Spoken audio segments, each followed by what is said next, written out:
wise. Grass only greener when it's fertilized. Gave them truth in these songs, they prefer to lies. Destiny beautiful, adrift in her purple eyes. You can't see me, you Stevie. Wondering how I reach more evolutions than Evie. And make it look easy. Dream on, yeah. Dream on, Dreamweaver.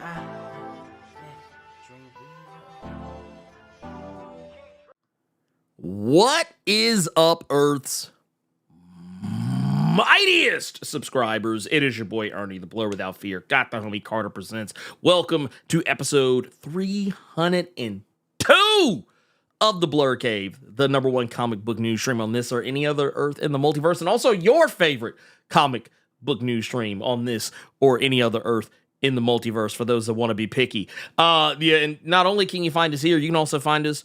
You can find us on Google, Amazon, Apple, iHeartRadio. You can find us everywhere good podcasts may be found. And if you do, make sure you leave us a rating because it helps us find more listeners like yourself.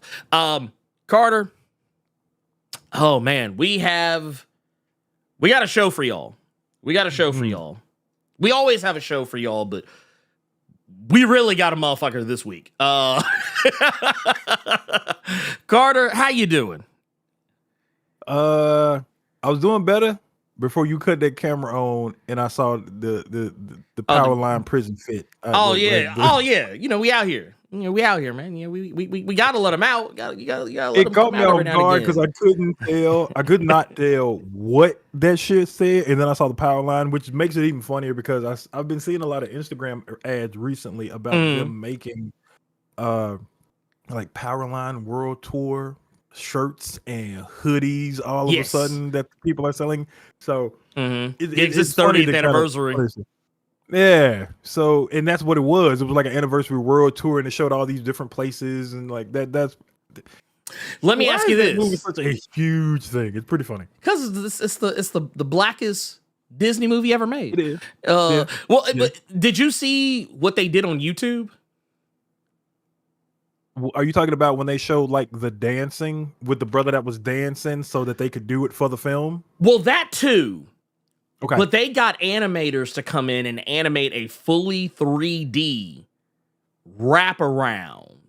Oh, no, I haven't seen that one. Like, so that whole concert scene from the end of the movie, you can watch it, and you can watch it from every angle. So basically what they do is they put you right on the stage. So when Powerline comes out of the ground, you see him coming out of the thing, and you can look, like they have the controls activated. So when you press like left, right, or up, down, whatever, you can pan the camera. Because at one point I was panning the camera and almost got scared because one of the backup dancers came and was right up in my face. I was like, oh shit. And then when the security guard was chasing them in the rafters, you could look up and see the security guard climbing up to where he was about to like before you actually would have seen it. I thought it was a fan that did it. I didn't know Disney did it. I just put it up. Disney hired them to do it. So, I don't want to play. I don't want to bring it up on here because that's a copyright strike immediately. Man, for your ass. But yeah, it was. It was wild. It was wild. And that was the other thing too.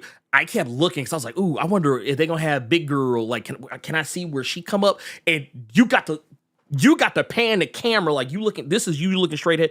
You got to pan the camera like all up here and kind of like, oh damn, she up there. She up there singing. Big Girl up there singing. Lord. But yes, but yeah, Powerline is. Dude, also, what I thought was crazy too is I didn't even learn about that shit except for I saw Tevin Campbell bring it up.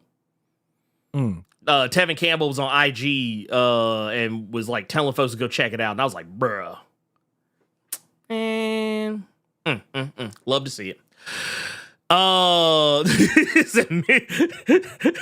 Triple Mickey Minnie with the Minnie Mouse approved pistol. Yeah. Oh yeah. No, he's like, that's why not doing it. No. See, y'all out of pocket. It ain't gonna be Mickey Mouse. It's not gonna be Mickey Mouse that pull up at my house. I'm gonna tell you who is really gonna be. I'm gonna tell you who is really gonna be like. See, Mickey can't just sin. Well, like Mickey can't just go out himself. You know what I'm talking about? Like Mickey Mouse can't just walk out the house with the blicky like that. He got to send in his dirt motherfuckers to handle business. You know who he gonna send, Carter? I want to see who you say he gonna send. That man sending Screamboat. Screamboat coming to get us.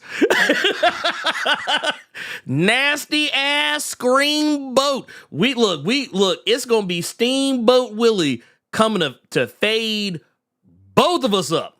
Screamboat gonna show up. I watched that shit last night. It was wild. Happy Free Comic Book Day to everybody today who just had to look at that ugly ass thing. Do you know who that is? Mm-mm. Like under the makeup and everything? Mm-mm. It's David Howard Thornton, the same guy that plays Art the Clown. Okay. Yeah. Okay. Yeah. Well, yeah, because I found out he was the one playing.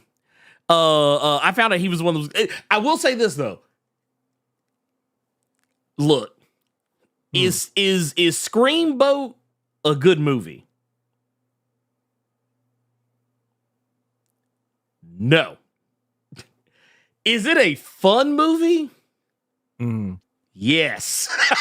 Okay. Yes. It is not a good movie. But it is a fun movie. Those are two very different things. But yeah, because basically the way they do it is he's not a human-sized mouse.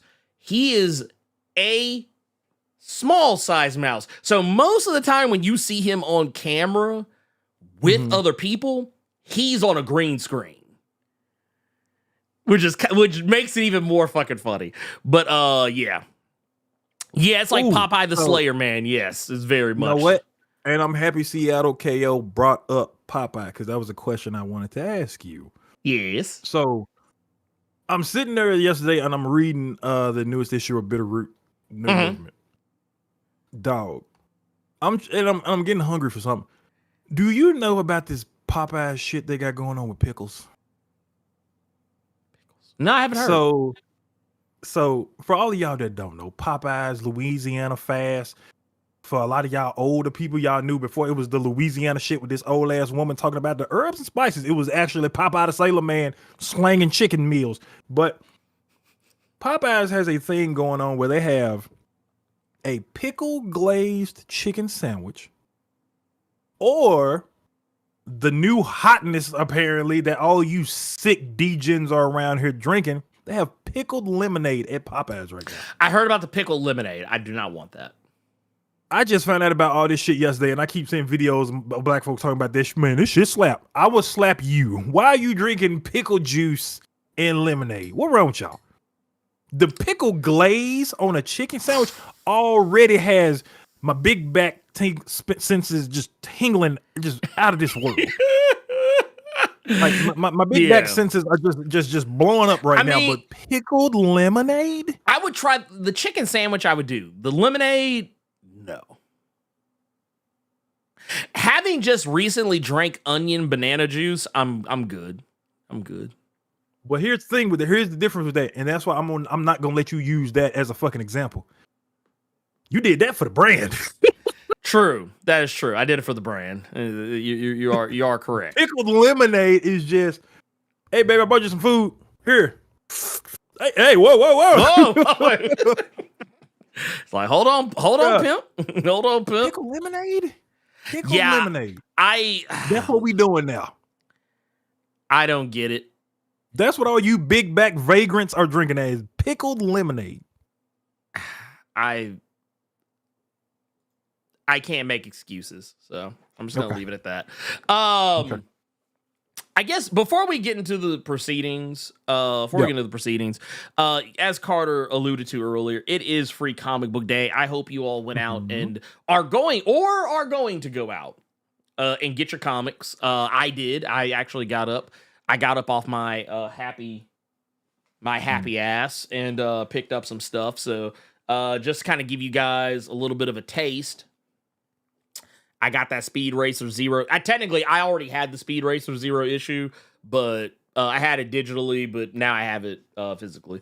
Also, this shit lit.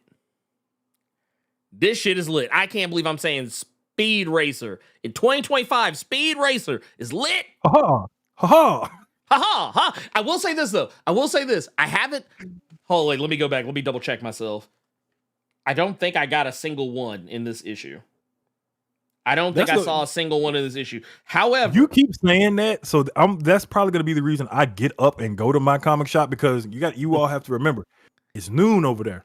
It's 10 a.m. over here. True. Ain't shit open right now, so I can't even go. But I do want to read this Speed Race. I'll tell you this Who much. did it? Our boy, David Pepos. Oh, David Pepos. Okay. Yes, David Pepos. And David. Speed Racer. Wow. Yeah. Okay. So Mad Cave has all the old anime classics. They've got Gotcha Man, which for those who don't know, Gotcha Man used to be Battle of the Planets, G-Force, all that. And they've also got a couple of other things. Mad Cave's actually got some low-key heat on them. Like a lot of people there's people sleeping on them, but they got some heat. G-Force. Talking about the jump with the hamsters? No. So at one point in time, when Battle of the Planets got picked up and was put on MTV, so mad at me for making that joke. It was called G-Force then, but but I think most people probably remember them as Battle of the Planets, but for me personally, I will always remember them as Science Ninja Team Gotcha Man. Okay. And for those, if for whatever reason, those who are if you're for whatever reason unfamiliar, here I'll pull this up so y'all can see. This is what I'm talking about when I say Gotcha Man. Science Ninja Team Gotcha Man is, which by the way, there was already a comic running currently for Gotcha Man. There's already they already had the comic, and if I remember correctly, I'm still mad at that. I don't want to speak out of turn on this one. Yeah. Okay, yeah, I was right. I was right. It was Cullen Bunn. It was Cullen Bunn who's doing Gotcha Man, and Steve Orlando, friend of the channel. Steve Orlando was doing the Gotcha Man Galactor joint. Fire. Oh yeah, dude. And let me keep it. I'm gonna keep it a whole buck with you.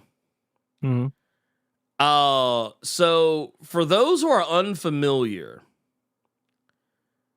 for those who are unfamiliar, Blerd Katse is a whole menace. He's a menace. Oh, I can believe it just off that image, but if I could get all that other stuff taken off and it'd be like a virgin cover, that would be fire. Oh yeah, no, I'm actually slick on the lookout. But yeah, just this motherfucker's a whole problem. Whole problem. Here, let's put that right there. There you go. Yeah, that's a whole problem. Motherfucker's a master of disguise. And just, yeah, anyway, yeah. But so, yeah, basically, Mad Cave out here. I will say this, the best way to describe this, and David, actually, I have an interview with David that's going to be coming up very soon, where Space Ghost is actually the focus of the interview, but we do spend about, I think, a good 10 or 15 minutes talking about Speed Racer. And basically, the way David said it, he said it was basically Rocky with a race car. That's how that was his elevator pitch. He said, think Rocky, not in the boxing ring, but in a race car. And I will also just, for some extra flavor, with a little bit of the trappings of Fast and Furious, the Fast and the Furious, just because it's Speed Racer, there's a lot of gadgetry. This is not like them trying to do like a hyper gritty, realistic, take on Speed Racer. It's still got the silliness of Speed Racer, but like as you kind of alluded earlier, like the ha ha, there's none of that. There's none of that in here. This book's serious. It's serious, but it's not like grimdark serious. I also picked up Energon Universe, the free comic book day joint, and mostly because, well, for one, it's Transformers, duh. But have you been keeping up with the Void Rivals? No. Transformers, I'm getting caught up on now. I got to read all the G.I. Joe stuff. I read the first issue of Cobra Commander. I read the first two. No, I read the first three of Duke, but Baroness and Destro, I didn't touch those yet, so I got to read those.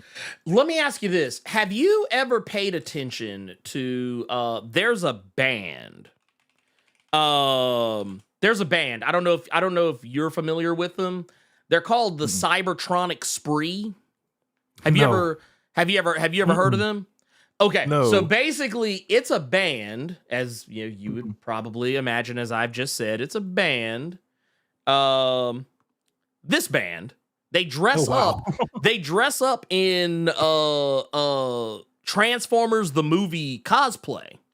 Wow! Like you see, they got one of the Quintessons back there in the back. They got Unicron, Hot Rod, RC. I think. Oh man. It's either one of the sweeps. I know it's not Galvatron, or maybe it is Galvatron back there. I don't know. Shit. I always forget who the drummer usually is. But did you know, Carter? The Cybertronic Spree got a shout out in this week's free comic book day. Wow. They got a shout out. Let's go. Is that Daniel Warren Johnson doing that? Yeah. This is Daniel. I believe that's this is. Dope. And to get it done by Daniel Warren Johnson, that's dope. Yeah, that's dope. And there's a couple of different stories in here. There's a couple of different stories. Okay, so also, dude, Jazz tickling them keys. Wow. Jazz tickling them keys is insane. Because I saw it at my shop yesterday when I went. Did you end up getting that hardcover you wanted? The Transformer, the purple joint. I know you said you wanted that actually joint. I'm glad you reminded me. I think the Kickstarter's still live. I need to go check. I need to get on that. But no, this splash page right here is actually pretty slick too. This is where they're okay, so I don't know if you saw so I don't want to spoil too much, but basically, remember how I used to tell you that the G.I. Joe, like of the Energon Universe stuff, all of it seemed really connected with the exception of the G.I. Joe shit. Not saying G.I. Joe wasn't connected, but just like it was the least connected. It was the bare minimum with that one. Right. So now that is no longer the case. The most recent issue of G.I. Joe, one of the Transformers pulls up. At the they just finished an arc. And one of the I won't say which one it is, just because I don't want to, even saying that much is a spoiler. But like one of the Transformers, and I'll just say this much: it's a Transformer we have already seen in other books. Pulls up on the G.I. Joes, and yeah. I wonder if that movie is coming then. There is no telling. I could not say, but I will say this. Don't be out here sleeping. Don't be out here sleeping on Boom Studios. Boom Studios. No. Boom Studios also got the free comic book day joint celebrating 20 years. This one's got Berserker, Mouse Guard, Hello Darkness. I think a couple here. Let's see. I think there's a couple of other ones. Yeah, this got Irredeemable, The Many Deaths of Layla Starr. Solid, very solid issue. We've also got, of course, Gargoyles Demona. Y'all knew it was gonna happen. Y'all knew this was gonna happen. Y'all knew this was gonna happen. You knew what time it was. Also, I'm trying to remember who was on the art for this. Frank Parr was on art for this. And what's great about this, Carter, did you ever read Gargoyles Quest? Yes. Okay. So this is where we get this free comic book day.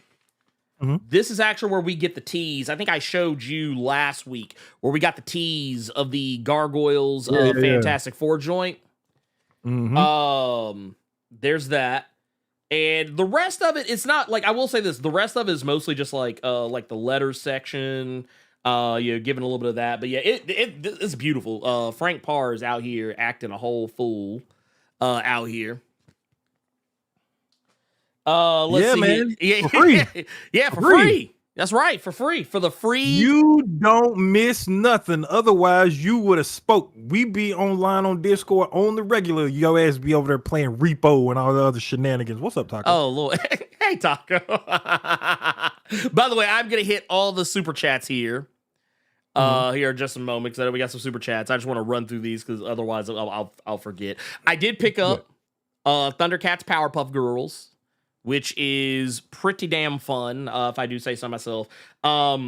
This one, so Paulina Ganesho, who was the original artist for the Powerpuff Girls comic at Dynamite, who is also now the writer of the comic. Because I think Kelly Thompson, she deep off in that Absolute Wonder Woman. She got both feet in the Absolute Wonder Woman. I ain't mad at her. I'm not mad at her. But one of my new favorite people, Coleman Ingle, is on art for this, and I gotta admit, the fact that he was able to get these things to fit on the same page together and it not seem off is wild, dude. Tigra and the Powerpuff Girls just chilling on the same page. It don't make no sense, but it's good. And this is effectively a zero issue for the Powerpuff Girl, for the Thundercats Powerpuff Girls joint. And yeah, it's fantastic. This is great. I got the DC, I got the All In, where everybody was making the jokes about the Hulk breaking the timeline to come run fades, run fades on the Absolute Universe. Yeah.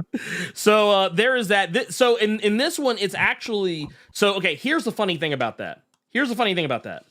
So for y'all who are wondering who that green hand belongs to, yeah, I'm gonna go ahead and break some hearts. And I've known this for a while, which is why I've largely stayed out of the Discords. I didn't want to ruin it for anybody. That's not Hulk. In case anyone don't get excited. Don't get too excited. I want y'all to pay real close attention to the hand. That's a glove. This is a fucking glove. You can see the lining on the glove. That's Mirror Master. Basically. And you just assume they just say it was me. What the hell? What? I was just gonna say that was Ra's al Ghul fresh out the Lazarus pit. That's why it was green. Oh, but I will say this. This issue shows you how they're going to bring the Absolute Universe together with the Earth Prime universe. Oh, also, it's a double-sider. If you flip it upside down, the other side is All In actually did. Yeah, so it's basically giving you both sides of the equation. So let me ask you, with no spoilers, because y'all go get y'all ass up if your comic shops are open and you go get it and read it for yourself. The way they're doing it, is it interesting or is it shenanigans? Okay, I'm gonna be honest with you. It is a little bit shenanigans. It's but you know what? It's the good kind. It's the good kind of shenanigans, because here I'll tell you like this. Basically, it's nothing we haven't seen before. Like in terms of like when universes collide. Saying that you just said a whole lot. I got you. Yeah. Okay. And I did get the Marvel Voices joint with that's got the Justina Ireland Ironheart issue in it. So yeah, which this is the one I haven't necessarily gotten a chance to really read yet, but I will go ahead and tell y'all right now.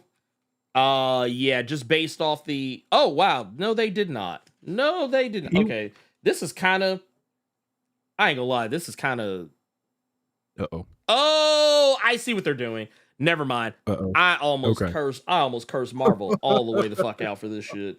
Actually, think no, Absolute no, wait, Batman- no, Uh-oh. I can. They did. They just no. so Mystique is only on this cover because they literally took a few pages from the Mystique Destiny wedding special and put it in this.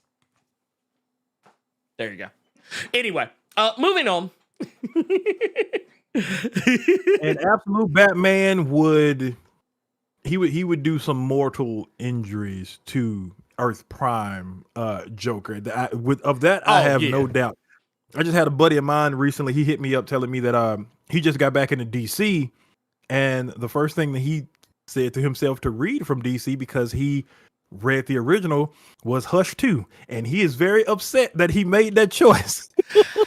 Look, let me tell y'all something. I saw a lot of Hush 2 Electric Boogaloo on the shelf when I went into the shop today.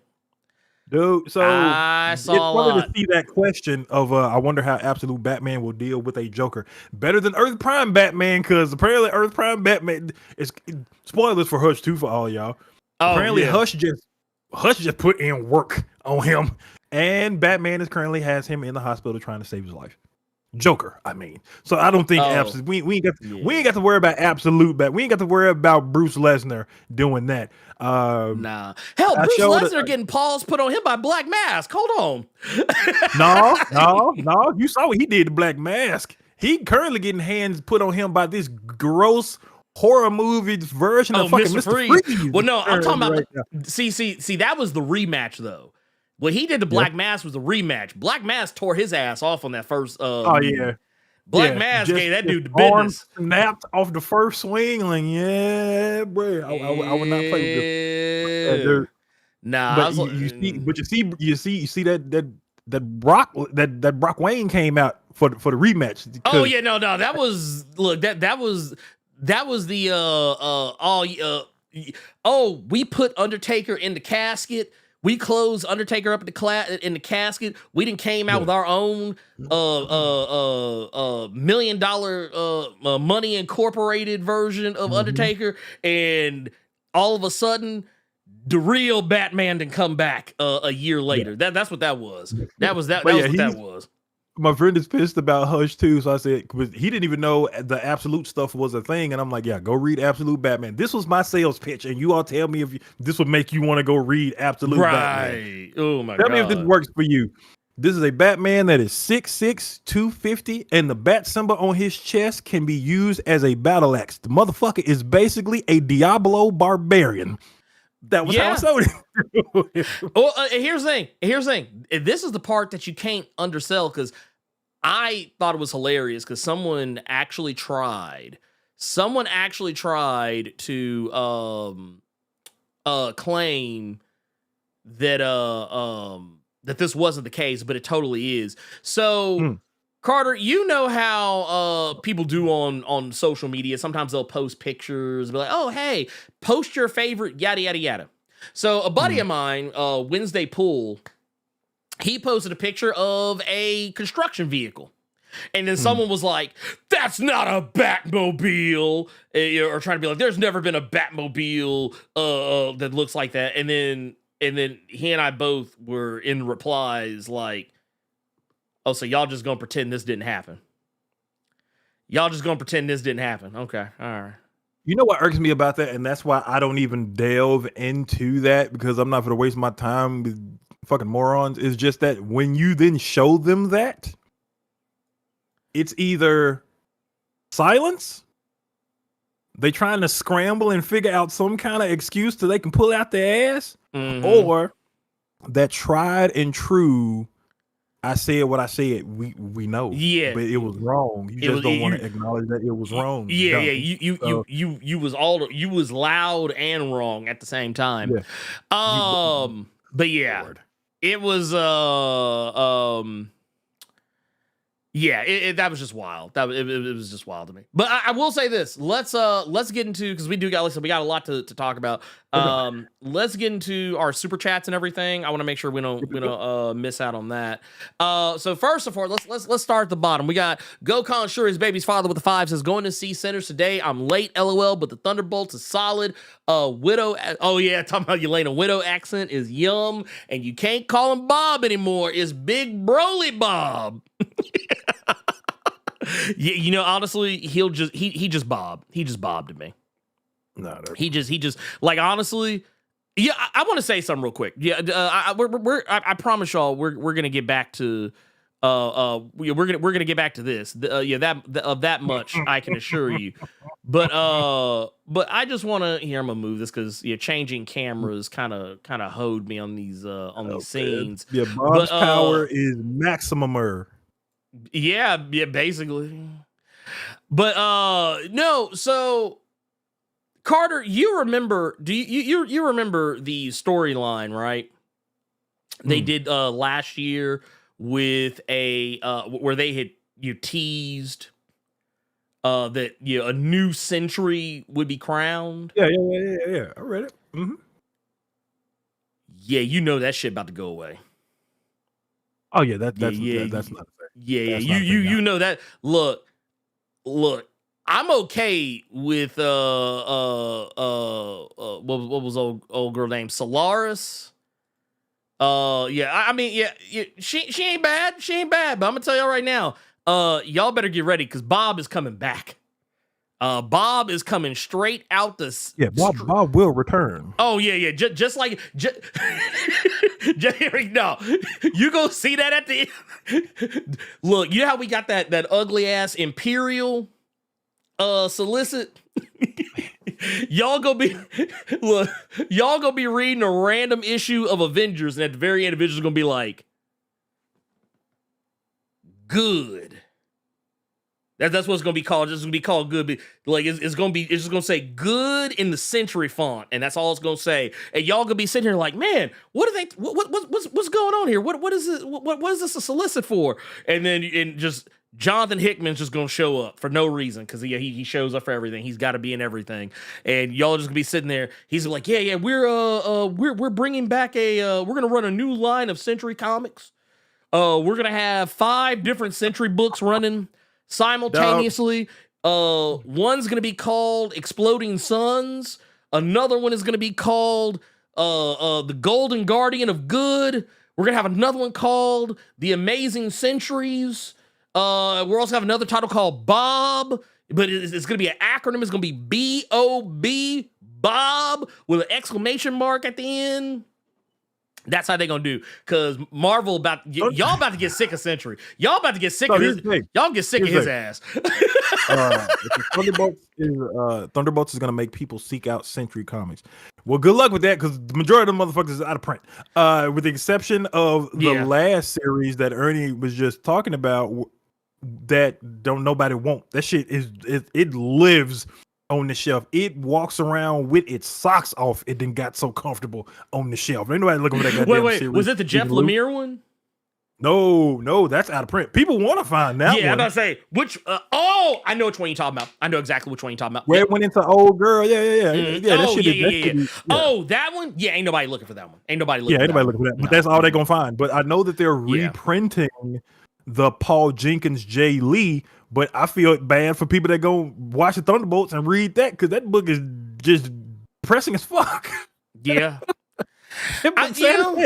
Honestly, if Marvel were smart, they would have had a trade or something, or like a compendium or something. They could have re-released that Jeff Lemire joint, or like a Century Modern Epic collection with. Well, you know what? They have I can't say that part because it's technically a spoiler for the movie, but there is something with Century in it that is out currently. But Odin about to send Bob through the back door. Well, Odin can't do nothing. Anthony Hopkins been dead since Westworld. Well, no, because he came back to lock. He came back to lock the Crow up in that fucking not Tesla.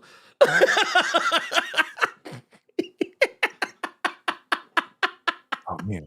Look, no, That was funny as look, fuck, dude. I'm joking, y'all. I'm joking, y'all. No, but no. To get us back on track, we got Eric Morgan with the 5 says, "Man, look, I still haven't forgave y'all for the way y'all acted when that damn sandwich came out." That was some of the goofiest shit ever. People actually trying to slang Popeye's chicken sandwiches for like damn near like $100 and shit. Yeah, I was like, the chicken ain't that goddamn good. It is not. You know what made it worse? Church's Chicken came out with a chicken sandwich. Yep. That was actually better than the Popeye.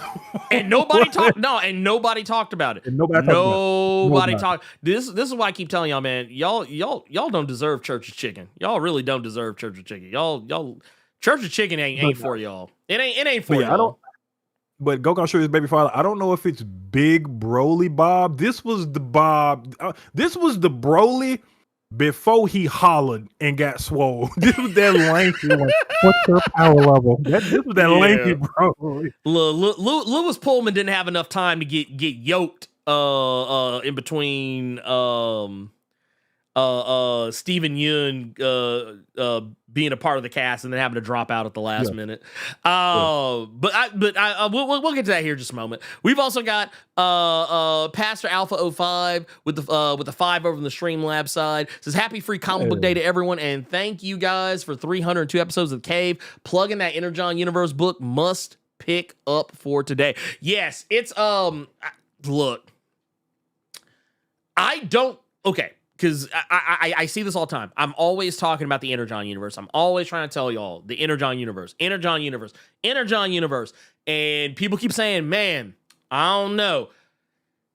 It's free comic book day. If you don't take your ass up there and hold on, I actually want to point something out. There's not just one. I think, let's see here. I actually was able to walk into a shop. I don't know, your mileage is going to vary. I was actually able to find the first Energon Universe special, albeit a variant cover of it. Yeah. Because this is not the this is not the original cover, but this is honestly your best entry point for getting on that Energon Universe. But the free comic book day joint is gonna get you caught up for like what's going on now. Not all the way, but I mean you're gonna get caught up some of the way. To keep it a buck, for all you people that are saying, man, I don't know about getting into that. It's several books. This is the Energon Universe stuff. This is probably the best time to get into it while it's still early. There are trades out for it. You can read it on Global Comics. This isn't one of those instances where you got like 200 to 300 goddamn issues where you have to like just dig deep and go through it. No, you can go on Global Comics. You can click that QR code that's just right here on me and get yourself 33% off of your first year and just get caught up. This is not like the Larry Hama joint where it's 300 in from like 4 different imprints real quick. No, you got maybe a trade or 2 worth of stuff that you're missing out on, which ain't bad at all. That's like 6 issues. So by all means, if you want to get into it, I don't want to hear any complaints. Click the QR code, go to your LCS, get a trade. This is the best time to do it. So I don't want to hear. I actually, when I was at the shop, I saw 3 different trades. I saw one for Void Rivals, saw one for Transformers, 2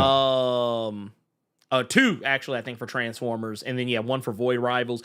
G.I. Joe will have a trade out before too long as well because they just wrapped up the first arc, and they got hardcovers coming out for Transformers, G.I. Joe, and Void Rivals. That's what I was telling you about. That Transformer joint is already out. I saw it at the shop yesterday. Yeah, that's the one. It should be coming to me shortly. I didn't know it had a Kickstarter though. Okay, I thought you were referencing the old, like the one that was the massive. Oh yeah, no, that was the one I was looking at on Kickstarter. Yeah, but there's like another one. Yeah, Lord, that just goes back to the thick girl, stout girl conversation we were having.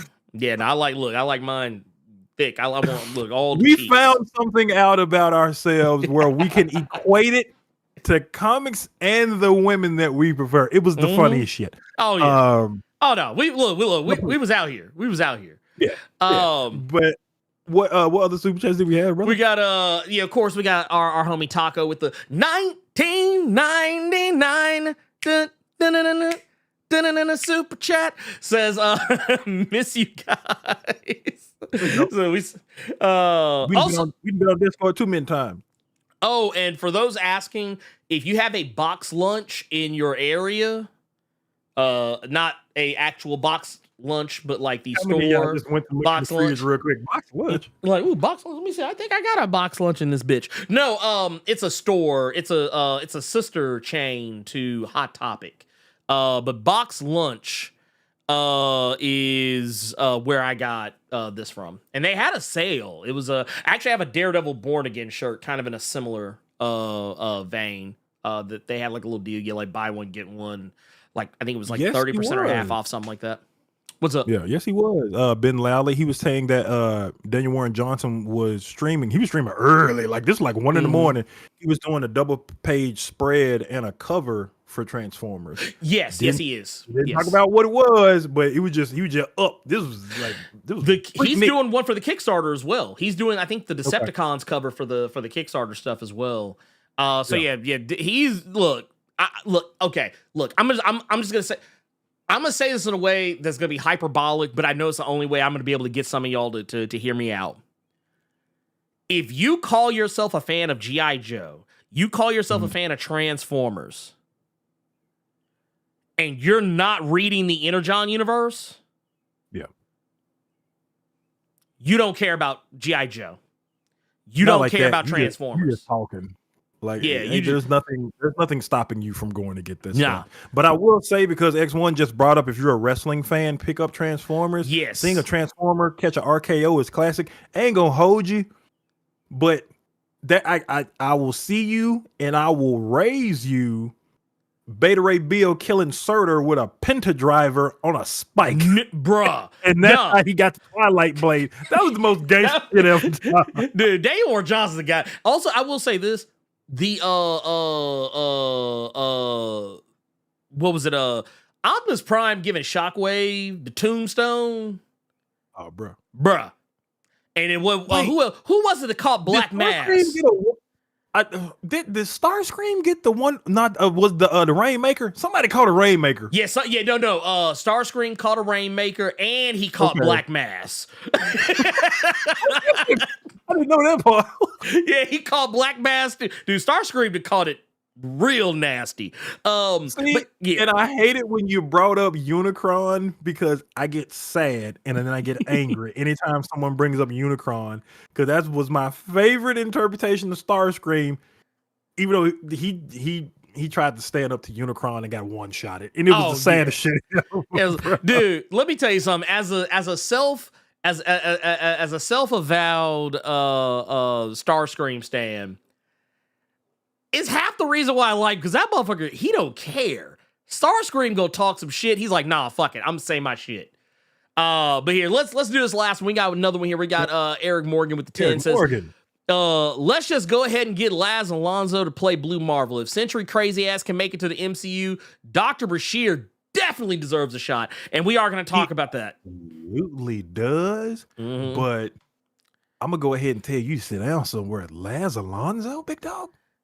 Well, I'm not gonna. Okay, so look, I'm not gonna hold you. Prior to him losing all that weight, I'd have said yeah. But now, I don't know. Well, we have to revisit it. We're gonna have to revisit it. We're gonna have to revisit it. Okay, I'm gonna tell you. I'm gonna bring up two things as to why. Even with the muscles, I gotta disagree with you. I still don't see Dr. Adam Bashir. The second reason I don't see that is because my mental. Every time I see him, I'm gonna think about him slipping over the floor because Regina King put baby oil all over the floor because she found out he was cheating and whooped his ass with a belt when he came out the shower. Ooh. I still remember that scene. Lord, have mercy. Also, I'm gonna read a couple more because we do actually have a couple more that were from before we got started. We got Romy Forever with the Blerd Club Diamond sub. Woo! And we also got the director of S.H.I.E.L.D. himself, Yep. Gearless Mo out here with the hundo. Says, have to adult today. We'll watch stream later, but got to support the brand and your efforts. How can you help, you ask? By getting those likes up. Y'all know what time it is. Y'all know what time it is. Don't play. And here, and even though he's not here to hear it, he's going to hear it later. So I got to give him the, Okay, now let's talk about Thunderbolts. Okay, so Carter, you and I, we both got to see Thunderbolts this week. Yes, we did. And some of you may have taken stock of something. You may have taken stock of something, and if you did, cool. If not, well, that's what that's what we're here for. That's why Carter and I are here to help you take stock of something. And that is simply, you probably saw the thumbnail. And it was like, oh man, what do you mean back? He's back with an asterisk. What's that? Y'all are gonna find out the mystery of the asterisk. You're actually gonna find out 2 mysteries of the asterisk, and that is because you're gonna learn the mystery in spoiler section of the asterisk. When we get to that point, we're not there yet, so please don't post any spoilers in the chat right now. But also, you're going to learn the reason why I put an asterisk on that back. So here's the thing. To get us into it, Thunderbolts. This is the movie that, honestly, I have been waiting on for a long time. I have been a huge proponent of you having a Thunderbolts movie in the MCU. I've long said we need Thunderbolts in the MCU. We need it yesterday, and we finally got it. It's finally happening. It is a thing. It is out now. And to kind of just real quick, I want to go back over just briefly the discourse that was surrounding this movie, because some of you may remember, we talked about this last week, how, oh man, this is a team of regular men. They only got like one person with actual superpowers. Y'all remember this shit? Y'all remember these memes? These people all do the same thing. They beat up stuff and shoot stuff, and you got one person with actual useful powers. Yeah, that was the discourse. And you know what?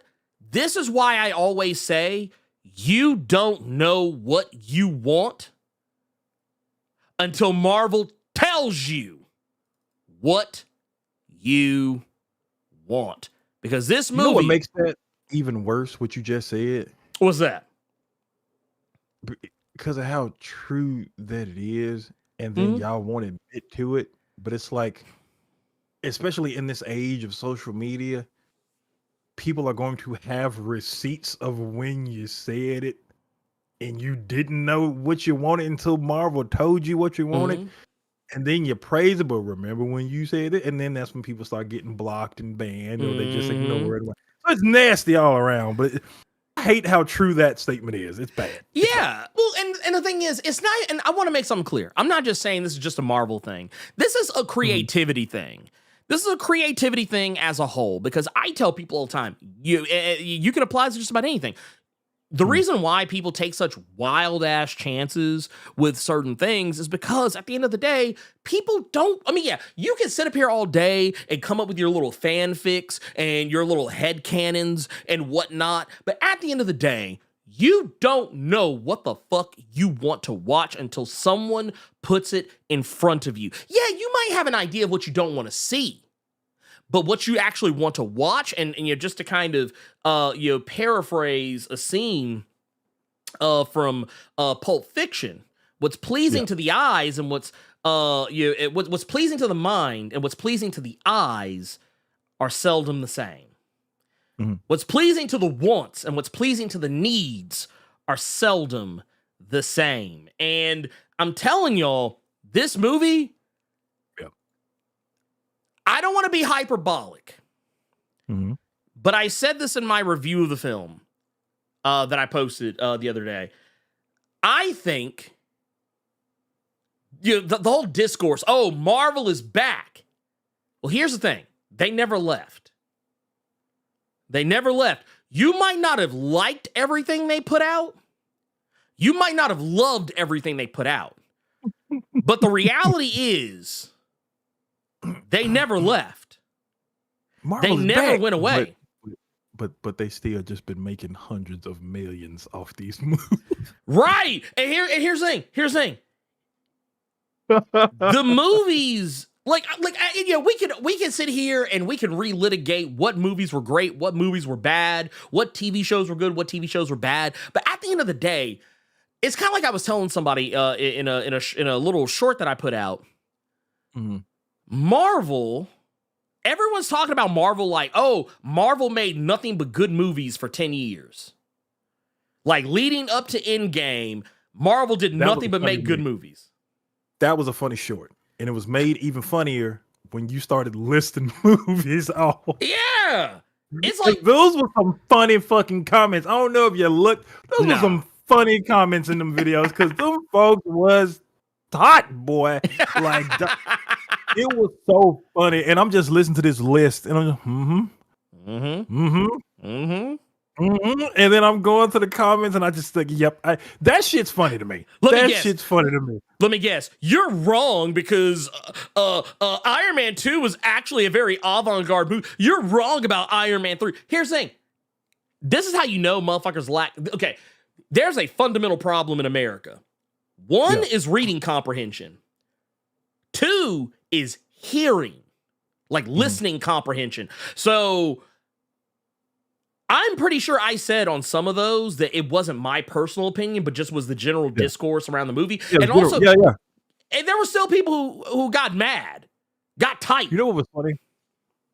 It was funny because I'm looking through the comments and people, of course, he's just saying this, he's being hyperbolic or he's being this or he's being that. But they're talking about the different movies. What made me laugh is they're talking about all these different movies you naming off, except Thor: The Dark World. Yeah, don't nobody like that goddamn movie. No, dude. Thor: The Dark World is ass. Dude, Thor, like, that's why when everybody came to the defense of that movie, not one time in the Look, and here's the fucked up part. This is the thing I think people really need to pay attention to. This is what I think people need to pay attention to. When everybody keeps saying, like, when Quantum Mania came out, people kept saying, oh, man, it's whack. When Thor: Love and Thunder came out, oh, it's whack. These are the worst Marvel movies ever produced. I was like, yeah, y'all clearly just started watching the MCU. Because I was like, look, because I think what was it I said at the end? Out of 10 years of movies, they put out what, 22 films leading like for to think about, dog. 22 films. And what did I say? I said 12 and 10 will get you to the playoffs, but it ain't the 72 Dolphins. Stop sitting here pretending like this was like Marvel had the perfect Dolphins season. Stop. They were 12 and 10 and went to the Super Bowl. Stop. I would see one of your videos bringing up the goddamn Miami Dolphins. I never thought that. Only time people bring up the Miami Dolphins is in Ace Ventura: Pet Detective. Because that's it. Like, I didn't picture you just pulling the Dolphins out your ass real quick. I knew the reference, which surprised me even more. But yeah. With all that being said, brother, Thunderbolts. Yes. No, Thunderbolts, I'm gonna just say it right now. I'm not gonna stand on ceremony with this. Thunderbolts was fucking lit. Thunderbolts was lit. This and you know what? I think just about everything that we predicted. I think just about everything we predicted came true. I'm almost one of positive. Yours. See, and y'all like to laugh at me when I say this shit. Because I have been saying it for years, and y'all think that it's just a running gag. But I told y'all for the longest time that Ernie worked for Marvel, and didn't nobody want to listen to me. They didn't want to hear. And the motherfucker gave you a clear-cut, 100% pure, all gas, no breaks with it. Yada. I mean, he gave y'all a full-on spoiler. That could be interesting. And then you watch the movie. Bow. It's just right there in your face. It's just right there in your face. We gonna talk about it. But for the most part, I think mine I almost got excited because I thought one of my predictions was going to happen, and then it didn't, and then I got sad. But Yeah. for the most part, yeah, There's a couple good. that didn't, that I was kind of like, sad face. Yeah. But no, Thunderbolts came out of the gate swinging. It did all the stuff. It hit all the right notes. And while, yes, I know that some of the other Marvel movies have addressed the idea of mental health and grieving, this one did it in a way that felt a little bit stronger to me, just so much in the terms of we're finally addressing the death of Black Widow, which technically was addressed in Hawkeye, but Hawkeye was a less serious show than what this movie is. Yeah. And while this movie has its jokes, everybody in it is knocking it out of the park. Florence Pugh playing Yelena Belova, who is the new Black Widow. Basically, which, to be fair, she wore a lot of green in this movie. She's almost more like the Green Widow.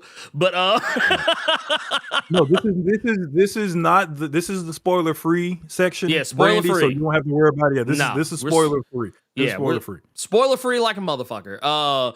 But no, everything that was dealt with this movie, Florence is basically the heart and soul of this film.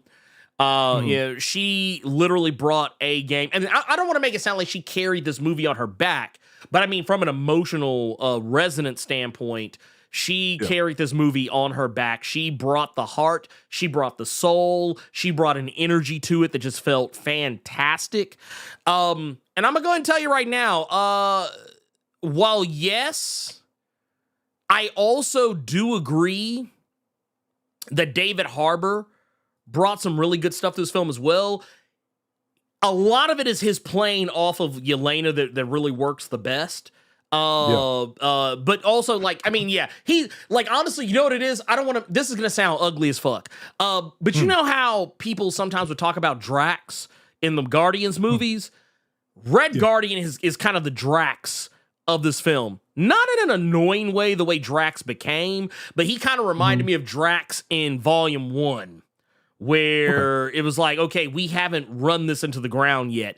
But I do feel like by the time you get to the end of this movie, I do worry that this could get run into the ground. I do feel like this is going to be something that could, I would like to say, I'm not going to say why, but I'm just going to say by the time you do get to the end of this movie, I was like, okay, yeah, this ended at just the perfect time because he about to get on my last nerves.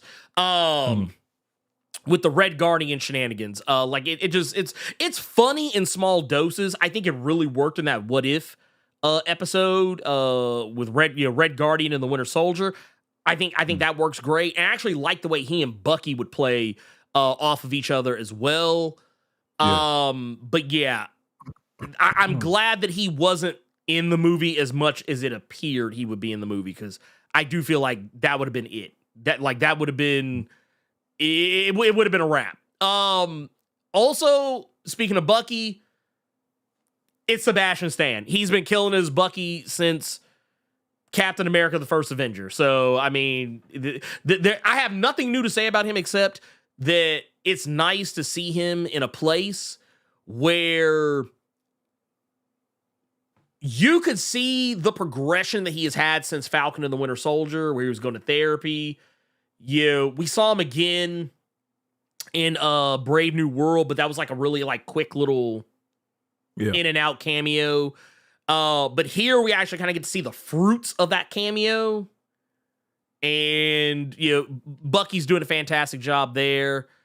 I'll also go ahead and say right now, he need a fucking haircut. I'm sorry. I need a haircut in the next movie. Because that little politician shit he had going, he had to cut it for The Apprentice, man. I got to do. I didn't really think much of it. I will also say too that another and I don't want to say surprised me, because there was no surprise. I'm very familiar with Hannah John Kamen. But I actually really liked that she wasn't just a background character. Like, she actually got some pretty cool lines, some pretty cool scenes, got to have some pretty cool moments. Like, it was, I feel like this was the redemption arc for her character, because when she was in Ant-Man and the Wasp, she showed up, she was there, she did the thing, and they kind of sounded like they were going to set her up for something really nice. That was actually what got me so high on the idea of a Thunderbolts movie, and then we just never got anything. And now we're finally getting, it's like, okay, finally we're doing something with character. Let's lean into that shit, okay? Let's lean into it. So I really like that. Wyatt Russell, I saw a lot of people saying that this movie made them like his character, U.S. Agent, better than what they did in Falcon and Winter Soldier. I'll say this much. Do I like him better in this movie? Yes. He is definitely a much more interesting character here. However, this motherfucker didn't change my entire idea of who U.S. Agent is. Like, I'll put it like this. You know what he is? This version of U.S. Agent is, to me, what Charles Xavier in the X-Men movies is to people who don't read the X-Men comics. Yeah. Real quick, Ernie. Again, this is the spoiler-free section. I'm going to be completely honest. I don't even want to see shit that's alluding to shit, and I am seeing that from a few people. Like, I don't even want to see that. So let's just keep that shit to a bare minimum. Please. Yeah, but again, let's keep going. Let's keep it. Like I know some of y'all are really anxious to get to the thing, but don't worry, we're gonna get there. Yeah. I promise you. I promise you. Don't jump the gun, because Carter is watching. But I will say, I definitely like him better here than in Falcon and the Winter Soldier. He's at least a more likable character. But I will go and tell you right now, he's an asshole for most of the movie, which I guess is kind of the point. U.S. Agent is an asshole. But I am glad that in this movie, he's just an asshole and not a racist bigot asshole like he is in the comics. Because in the comics, I do not like U.S. Agent, like, at all. So the fact that he was able to make him a more likable character, I was like, yeah. The last thing you see with him comic-wise is he a goddamn neo-Nazi getting hands laid on him in the Ultimates. And didn't the movie come out? Right? It's like, man. Woo! Why I do walking like that, bro? Bruh. So yeah, it is what it is there. But I will definitely say Wyatt Russell, he did some heavy lifting for this character and made him a more interesting addition to the story. Because at first I was kind of like, I don't really care if he's there or not. But now I'm like, okay, yeah, I actually appreciate that he's there. It's one of those things. Over the course of the movie, you're going to see a character transformation in him. Like, it's not a huge one, but it's enough to kind of like they found a way to achieve the disdain that most people have for U.S. Agent, but in a way that's different from what it is in the comics. I'll just say that. I will also say that leave it to the Veep. Leave it to the Veep to also kind of be a little bit of a carrier for this movie, even though she's not actually in it as much as some of the other characters. But this is actually the first movie where she's actually in it a lot. Because a lot of she is a character in this. This is actually officially Juliette Louis-Dreyfus' first actual full-on role. Like, yes, I know she was in Black Panther Wakanda Forever, but the thing is, that was a glorified cameo. She was in that motherfucker, like, kind of off and on, but she wasn't really, like, a mainstay. She wasn't a principal cast member. And in Falcon and the Winter Soldier and Black Widow, she literally just shows up at the end of all of that. This is on Valentina D. Whitewaller D. Fontaine. Man. and what I love about it is that, like, I feel like Marvel figured out I think Marvel just showed DC the blueprint. I think Marvel just showed DC the blueprint for how to portray an Amanda Waller style character without making her too abrasive. Like, I'll put it like this. You're not going to love, I mean, I don't know, maybe you will. You're not going to love Valentina, but you're not going to hate her. You're not going to hate her. I'll put it like that. White Waller.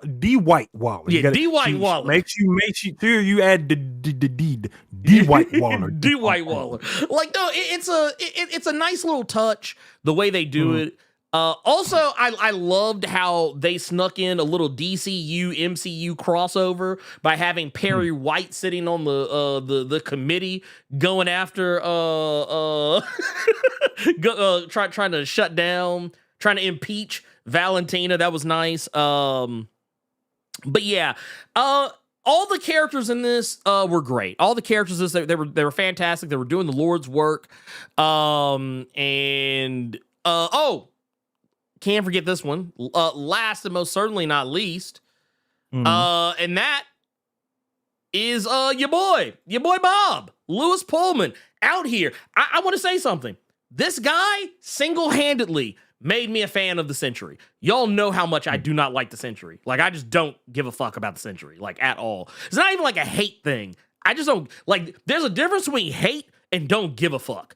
I just don't give a fuck about the Century. There's very little about him as a character that makes me go, ooh, I want to know more. But Lewis Pullman's character, the way that he portrayed Bob Reynolds, I was like, you know what? I get it now. I get it now. I was like, I get it now. Lewis really, brought something to this character that I don't know. Maybe it was in the comics, but maybe just was harder for me to see in the comics. I don't know. Maybe you can clear this up for me, Carter. But I'll say this for those who are wondering whether or not this is a comic accurate representation of the character. Like in terms of like who and what he is, what he's able to do, this, that, and the third. Yeah. I'll say this much. It's way more comic accurate than I thought it was gonna be. Yes. I'm gonna let you finish. Go ahead. No. Please.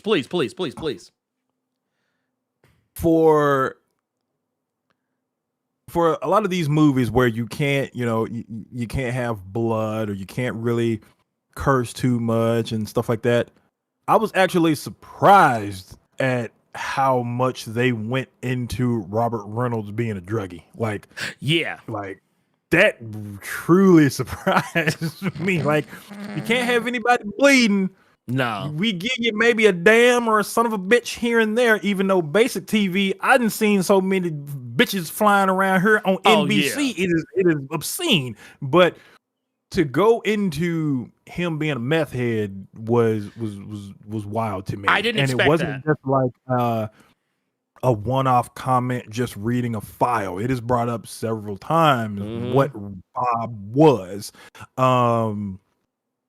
That part, and this is going to sound wild to say, but that put a smile on my face because I didn't think that would be touched at all. Now, when it comes to the Sentry and his origins and stuff like that, it really depends on what writer's stuff they were going with. Yeah. Because, one writer said that, it was, they pretty much combined and merged a couple of things, with the exception of the Paul Jenkins stuff. That shit is you ain't got to worry about that no more. So if you're trying to find anything with Sentry and you see a random Paul Jenkins, Jay Lee the Sentry, they ain't even going that route. You can leave it over there somewhere. Just for the people, him being a drug addict, and they did a little bit more with it when it came to some stuff in his childhood that was brought up as well. That stuff really did surprise me. For them to do that much with that character, I thought it was really good. But I want you to finish before I get to mine. I want you to yeah. No, I'll just say, yeah, I think when So when they did the whole like, going through his backstory, really kind of digging into the pathos of the character, a couple of things crossed my mind. For one, I was like, okay, yeah, someone clearly read Dark Avengers. They clearly read Dark Avengers because this, I was like, this is Dark Reign. I was like, this is Dark Reign, 100%. This is Dark Reign Century. This is Dark Reign Century, 110 million fucking percent. Also, when it comes to when it comes to the, I guess, for lack of a better way to put it,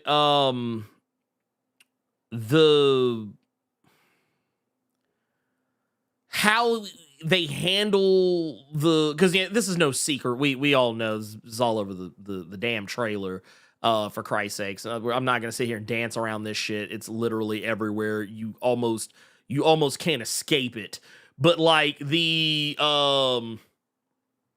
Void is the most powerful locked character in fighting game history. Pulls up, and I will say this: I thought I would hate this, like not the portrayal, but the appearance of the character because you and I both talked about this. I kept saying I was really hopeful that maybe like this was just for the trailers. Marvel was pulling a Marvel, yeah. Because I'm gonna tell y'all something. We'll talk about this as spoilers. There was some. I actually went back and looked. Marvel, y'all ain't shit for some of the fucking compositing that y'all did in these.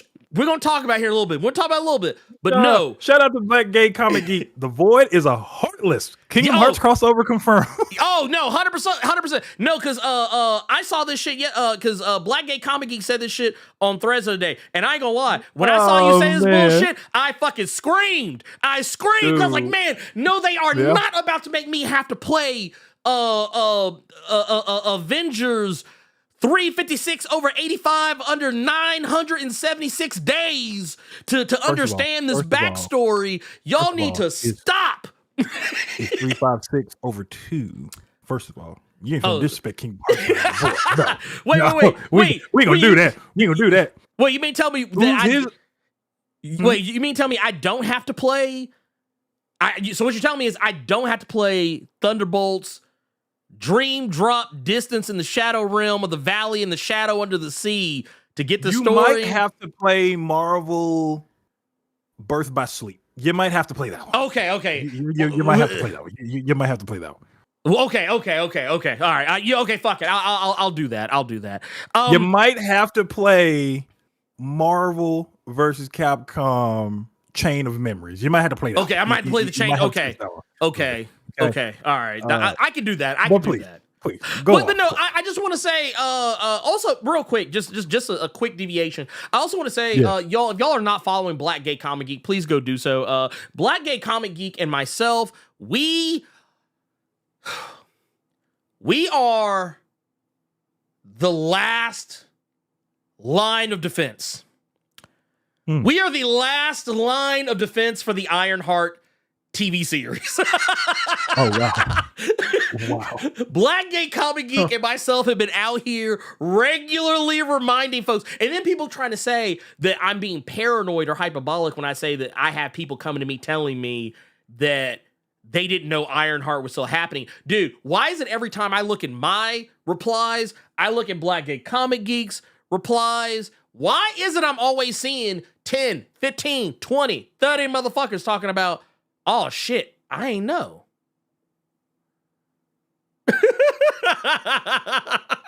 Hey, take it easy, Bird. But no, that said, I will say this. As far as the movie goes, great character arcs, great character progressions, great the way this movie tackled this ensemble cast, they did it in a way where it all fit all the characters felt like they belonged on the screen together. Like when you go back to like when we go back to this elevator shot, like by the time you get to this point in the movie, it's like, okay, yes, these characters belong in the same room together. Yes, they all kind of vaguely do the same thing except for one. But you know what? At the end of the day, they are all no less important. I feel like by the time you get to the end of this movie, if you did not care about Black Widow, Yelena, by the time you got to the end of this movie, that is not a her problem, it's a you problem. If you do not give at least a little bit of a fuck about a Ghost, that is not a her problem, that's a you problem. If you do not care about US Agent, I can kind of understand that, but still, that's not a him problem. That's not a Wyatt Russell problem. That's a you problem. You know, that's kind of where I'm at. And same goes for Red Guardian. And honestly, if you don't care about Winter Soldier by this point, you're cooked and there's no helping you. But if you don't care about Red Guardian, saying that's not a David Harbour problem, is you problem. And yeah, I don't want to say too much else because anything else is going to be spoilers. So, Carter, what do you got, man? What do you got, Carter? What do you got on this? Okay, so I need people to understand when I say this. Use your ears. Don't be that person. This to me reminded me of Thunderbolts comics, and this was to me just a solid, fun B-movie affair. And when I say that, that's all Thunderbolts comics were. You know, you had Avengers for your fantastical, out of this world, just outer space, Avengers level threat shenanigans. And then you had the Thunderbolts, which was, just to quote Heath Ledger's Joker real quick, was a group of people that are kind of just brought down to our level. And I really, really enjoyed that about the movie. And I think that with that being the case, with it not taking itself too serious, but still being serious, that's what the Thunderbolts books were. You know, you take your, for the sake of this conversation, let's take your Hollywood character, you put them with people that you really don't know as much about, and then we see what happens. With Jeff Parker's Thunderbolts, you had that to be the case with Luke Cage. With Andy Diggle and Warren Ellis, you had it with Bullseye and Norman Osborn. You take those Hollywood characters that everyone would know and you put them with a bunch of people that they may not know, and then we see the layers and we see like the onions get peeled back and things like that. And I think that that's what this movie did, and I absolutely think that it did that assignment like full stars. Oh yeah, 100%. You know, and that's why I really liked it. It wasn't trying to attempt to be anything more than what it was. And I think a lot of people have this idea of just wanting everything to be Infinity War and Endgame, which you're not going to get that for every goddamn movie. You need to learn how to have some fun once in your fucking life. So with Thunderbolts, I think that it did that. I enjoyed, you know, what I got from Yelena, and I saw a lot of people saying in the chat they don't call her Black Widow, they don't call her White Widow. That is still just Yelena, even though she's doing some Black Widowisms. That you know whose sister that is. Oh yeah, 100%. You know, Yelena was good. Red Guardian, you know, he had his moments. I feel like we might be just going back to something that Ernie said. I think we might be getting to that point where we're gonna need a little bit more from him.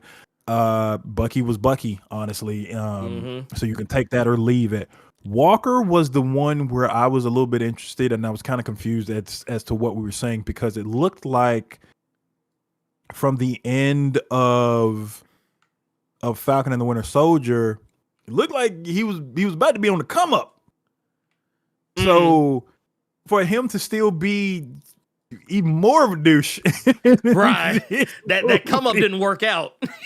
You know, so that was a little bit, that come up did not happen. That come up ended right after Captain America and the Winter Soldier came up on the screen. Is when the come up ended. When Valentina dyed her hair from purple to white is when that goddamn come up ended. So 100%. I did enjoy that part of it. There wasn't any kind of lull period for me to where I pulled my phone out for any kind of thing. Ernie knows why I pulled my phone out for. Yeah, no, I know. But there were no periods to where I was bored. The movie kept my attention throughout. A lot of the mental health stuff with Bob and the way they treated that come upstairs next time, maybe It never came around. Fact.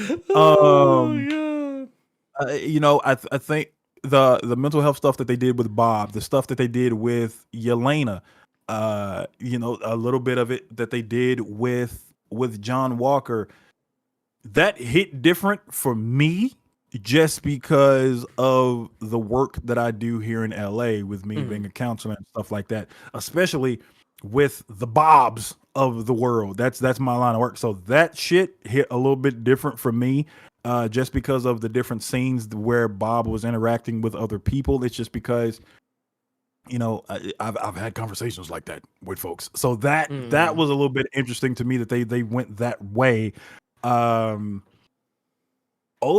Overall, I think something a friend of mine said to me, because I saw it before a lot of my friends, and a lot of them were saying, as long as it's up there with Guardians of the Galaxy or Ant-Man, I feel like it did its job. And I feel like this movie did its job. They didn't try to do too much. The people that were behind this one, they knew what they were doing. They didn't try to jump off the roof and see what happens, or throw some shit at a wall to see what's stuck. They had an idea in their head and they went with it and they achieved it. So I really enjoyed this. I really enjoyed this. And I really need people to get out of, if something is A24 director, that's actually a nice little way to put that. Yeah. I really need people to get out of this thing to where if you call something a really fun B movie, that's now all of a sudden a fucking negative, when I think you and I can think of several goddamn movies that are B movies that are praise. Demolition Man, Face Off, Judge Dredd, fucking Lethal Weapon. Lethal Weapon, a wild case just because of one of the main actors got all kind of controversies with his name, and that motherfucker got like 4 sequels, and those are B movies like a motherfucker. So I really need people to get out of that. You can have, these are supposed to be fun movies, and with Thunderbolts, this was absolutely a fun movie. Just like with the comics, there's an overall message with certain characters. Yeah. And that's something else that I really like with the movie, is that that's what the comic does, and that's what the movie did with those characters. So I had fun with this. I enjoyed myself. Absolutely. It did its job. Flying colors. The one thing I'll say about like the where I'll take it, I would even give it better than a B movie. I'd even give it better than a fun B movie. I actually had too much fun with this for it to be that for me. I think honestly, because people talk about the heyday of Marvel, specifically Phase 2, where it seemed like Marvel didn't miss very often. They did. Thor: The Dark World was in Phase 2, just friendly reminder, as was Iron Man 3. But back in that time frame, I feel like this movie, the vibes that it gave me, it reminded me of that era where I used to be able to say, this Marvel movie isn't just a good comic book movie, it's a good whatever genre this movie is movie. And that's what I kind of felt about this. This was a good, like, balls to the wall, like thought-provoking action movie. Like one of those, like, I don't want to say like high-minded action, like kind of how you have like high-minded horror, like, but kind of close to that. Like one of those movies where it's an action movie, but it's also a thought-provoking film that makes you go, That's kind of where I fell with this one. And I'm going to be dead ass with y'all. This is slick up there.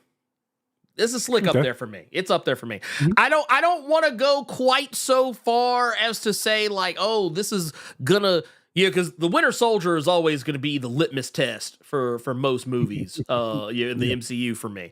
Yeah. But I came dangerously close to changing that. That's how much I enjoyed this film. Really? Yes, okay. I became dangerously close to that. Yelena over George St. Pierre catching one? Yeah, I almost did. Well, because somebody else caught one. But no, we'll get to that. Oh, I do want to share something. I don't know if you knew this. This is actually one of my favorite movies. So, did you know that the director of this movie, Jake Schreier, I believe it was. Who also directed this. Did you know that he directed one of my favorite movies ever? What's that? I'll show you. Robot and Frank. Okay.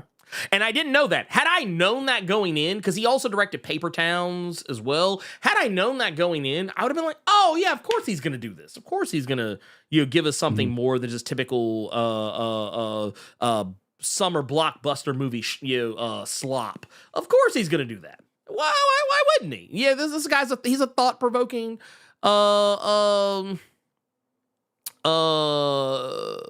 he's definitely up there. Like I don't know if any of you guys have ever seen this movie Robot and Frank.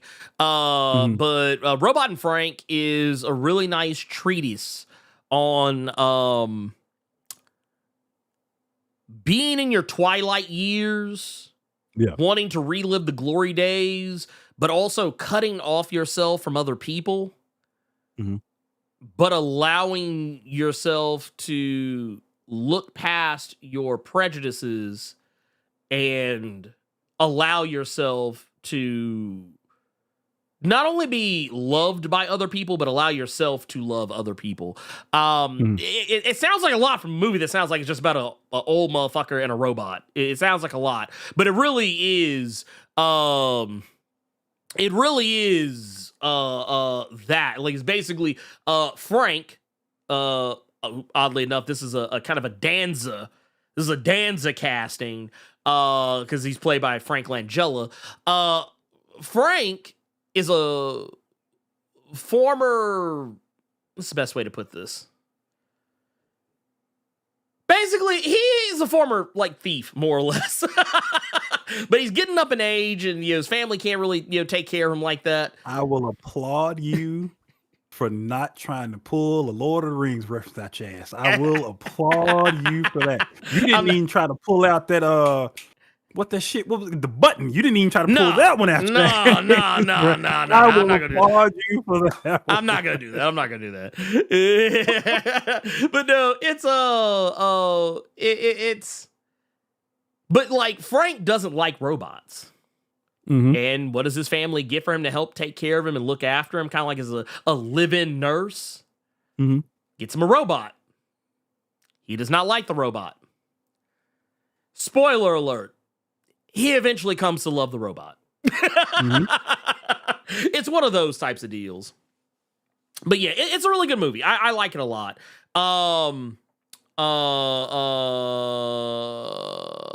Let's see here.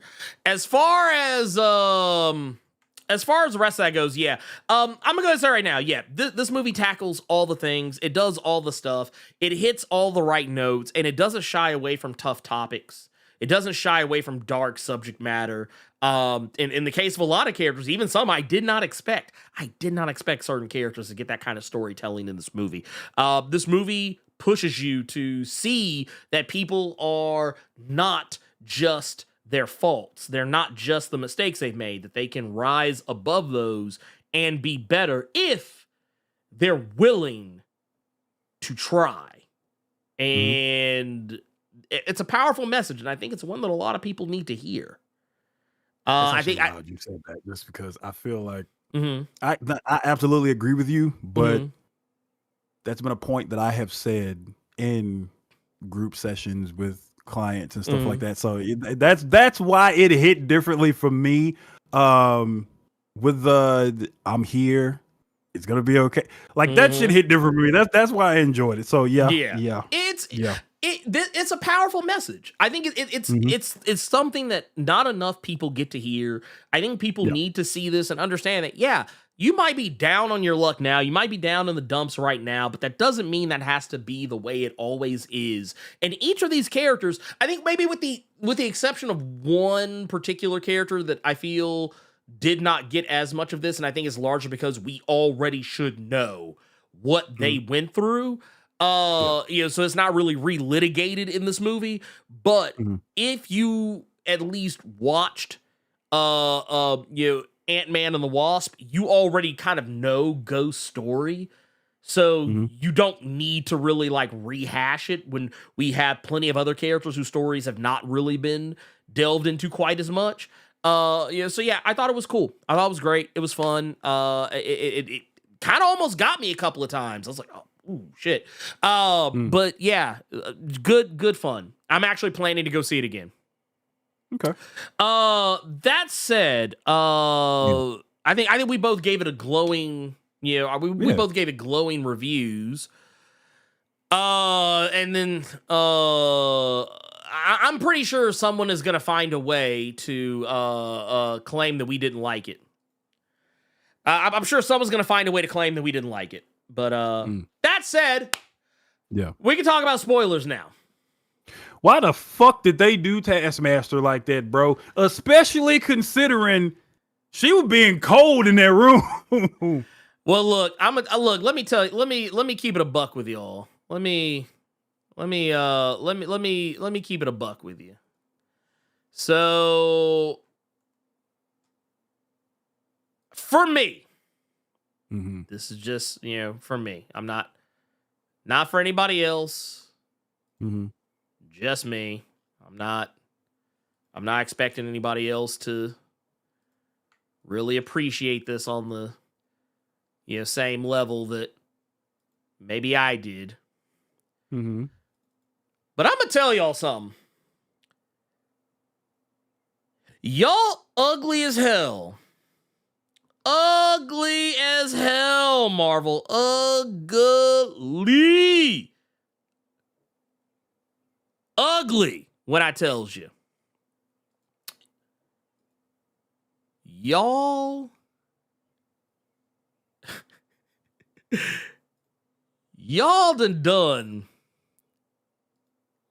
done old girl green as hell. Yeah, that was green as hell for that. Hell. Nope. Rubius, no. Not Taskmaster is on all the posters, but did her day. Dog, I should have put it in the Discord. No. Stop. Because you about to step on my gag. So no, just stop. Just stop. No. Let me take care of this. Please, let me allow me to allow me to handle this situation, because I actually went back and took a look because I wanted to know. I absolutely positively legitimately wanted to know. I was like, okay, we're looking at all this, we're looking at all this stuff. We're seeing all these things, and what do you know? Right here, I actually have it right here. Look at that! Look at that image. That's actually from the Wheaties box. This is actually from the Wheaties box. So I have a question, Carter. They put this motherfucker on the Wheaties box like this, and immediately. Even better, because I got another one here. Also, because this is something a lot of y'all didn't catch. This is something a lot of y'all did not catch. There is a scene where that motherfucker, and I actually showed it before, I think. Let's see. Is this it right here? What's this? Who's that right there? Dude. Who's that right there? I guarantee you they did it because we noticed. Yeah. Oh, no. And here's the thing, though. Carter. Do you want to know what this is from? This is from the first teaser, the first trailer that was ever released. And I want y'all to know that this shot is from the third act of the movie. As a matter of fact, there's a reason why, because we showed it. We actually talked about this last week, didn't we? How that motherfucker was nowhere to be seen in this shot, even though they were clearly in the shot that was prior to this. Right there.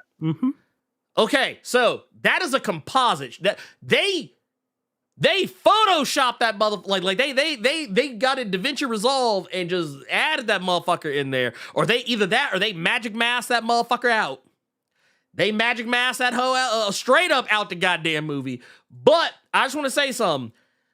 You know what? Since Marvel didn't give a shit, guess what? I don't either. There you go. Done. I did the job for 'em. I will put them down, okay? I'll do it. I didn't want to do it, but I'm going to do it. I did it, okay? Y'all happy now? I did it, okay? I did it. There you go. She gone, okay? She is gone to glory. Look, I don't know. I don't know how else to say it. Look, just here. Just this is it. That's it right there. That's the one right there. She got to go. She got to get up out of here. And here's the worst part.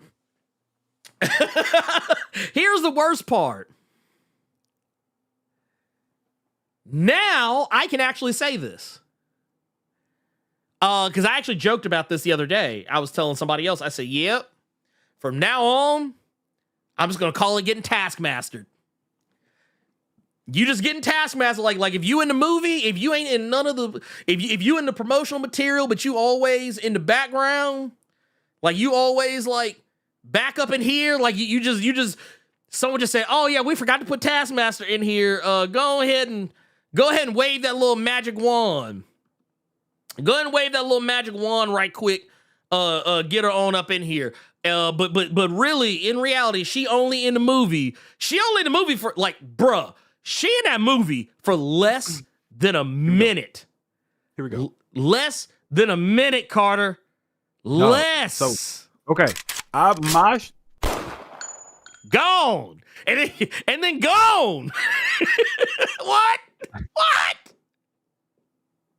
So the scene where you all saw everybody meet for the first time and everybody was fighting and then they all saw Bob. Little did we know that was where she got one tapped. But it's actually right here, damn near where it happens. Yeah, right there. Yeah, right there. Oh, also, and you know what made it worse is they could have left the mask on, no problem. She gets shot, no problem.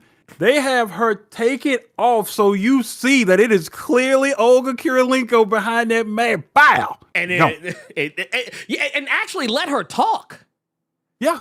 They actually gave her a line of... Also, you know, another thing that should have been a dead-ass giveaway is Ghost. Ghost had Taskmaster's fucking bow later. Yeah, they looted that bitch like she was a body off Hunt Showdown. For real. Look, and I ain't gonna lie. When they killed her off, I was like... I sure heard the Hunt holler. Heard that.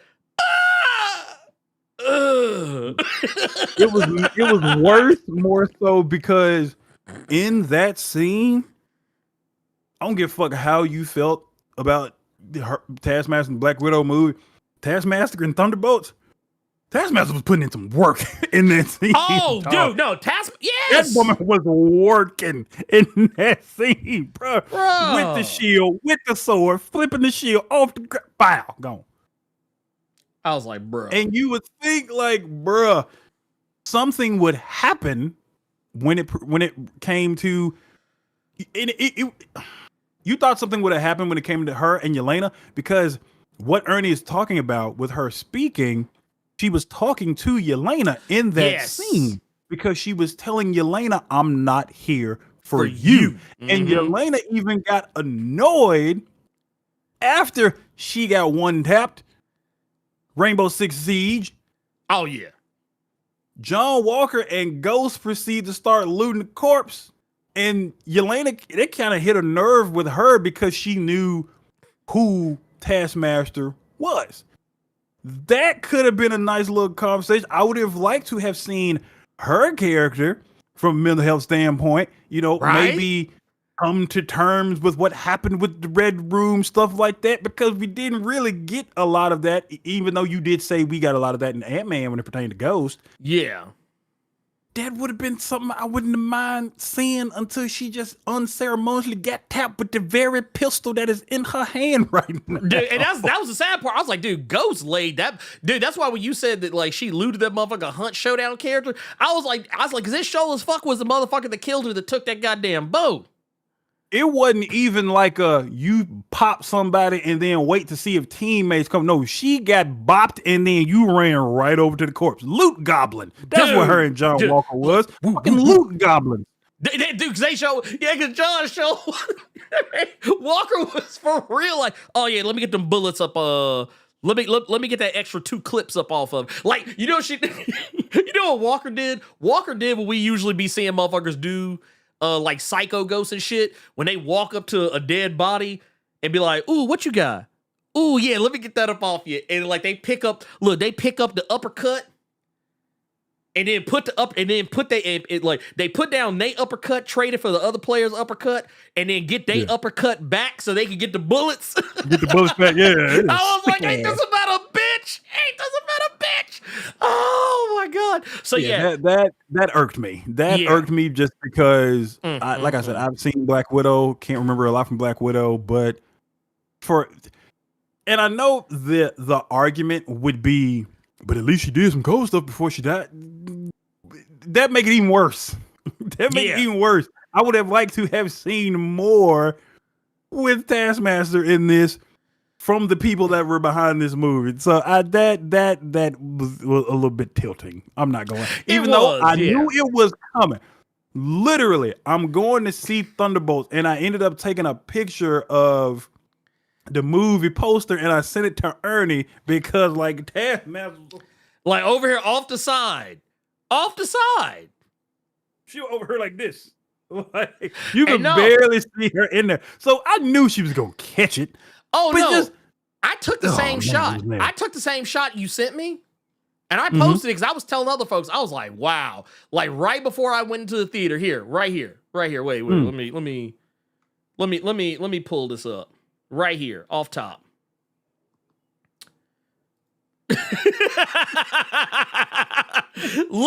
Look where here. I just so y'all can see. Like this is the poster.